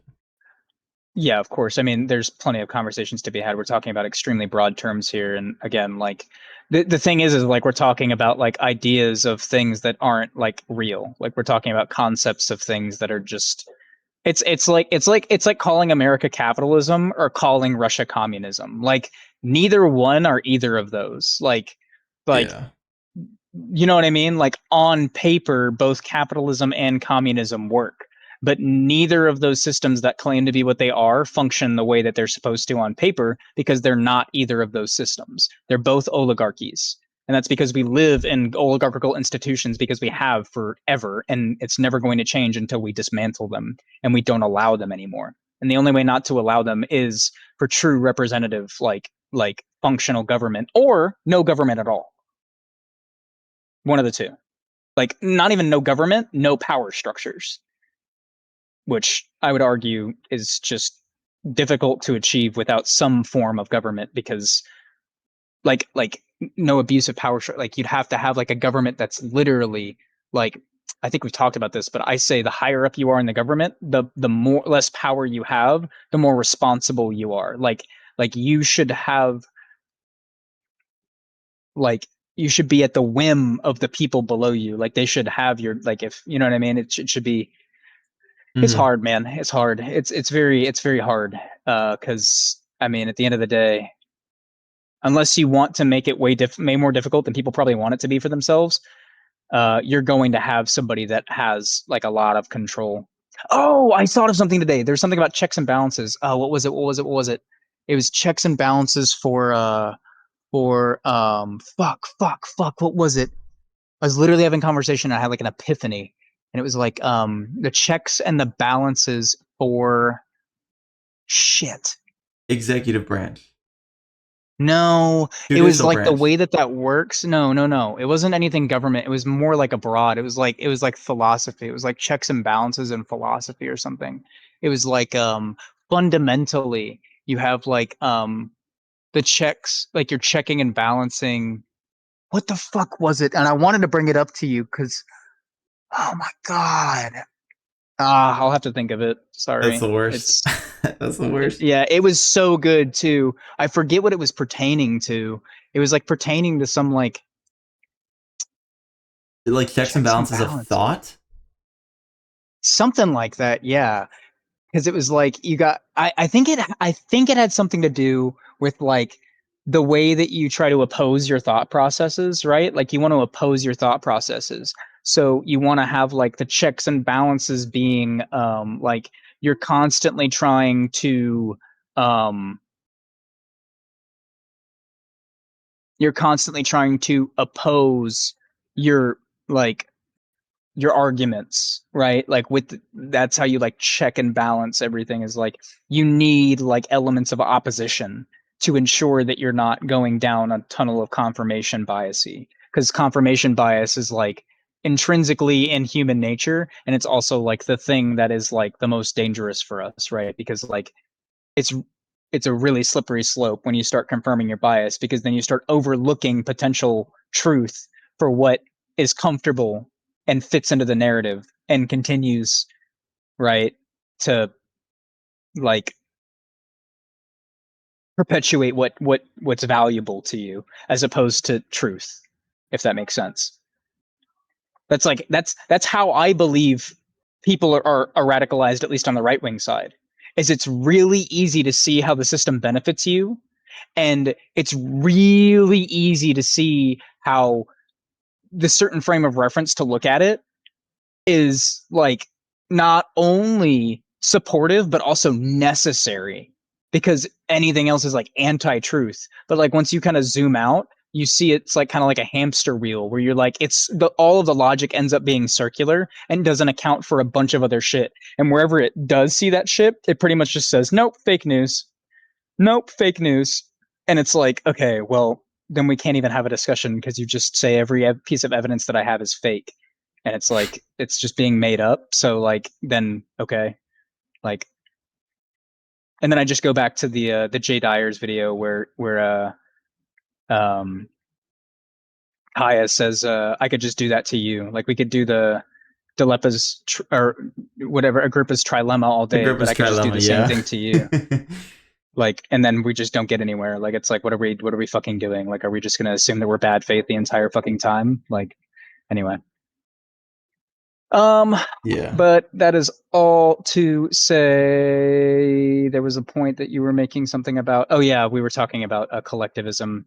So, and then you're an individualist, and that's where you agree with Nick Fuentes is that he's an individualist, and that's about where your agreement kind of stops. No, no, Because it no. He's sounded like you. not. He's not an. He's a Oh, collectivist. that's right. That's right. He's a collectivist, and so That's that's why I why you don't. fundamentally Yeah, and he's disagree an with him. authoritarian. It's so strange to hear somebody say authoritarian collectivist, because in my opinion, that's so anti-collective. Because, like, I mean, technically, if it's a hive mind, sure, but I mean, is that what you want to do? Is you want to be a fucking drone to some fucking hive mind that's just like, okay, man, I guess like people are real. I don't fucking know. Whatever. I don't know what they. I mean, the only good thing, or the only good concept of authoritarianism I can imagine is the philosopher king model, which I just don't think is practically possible.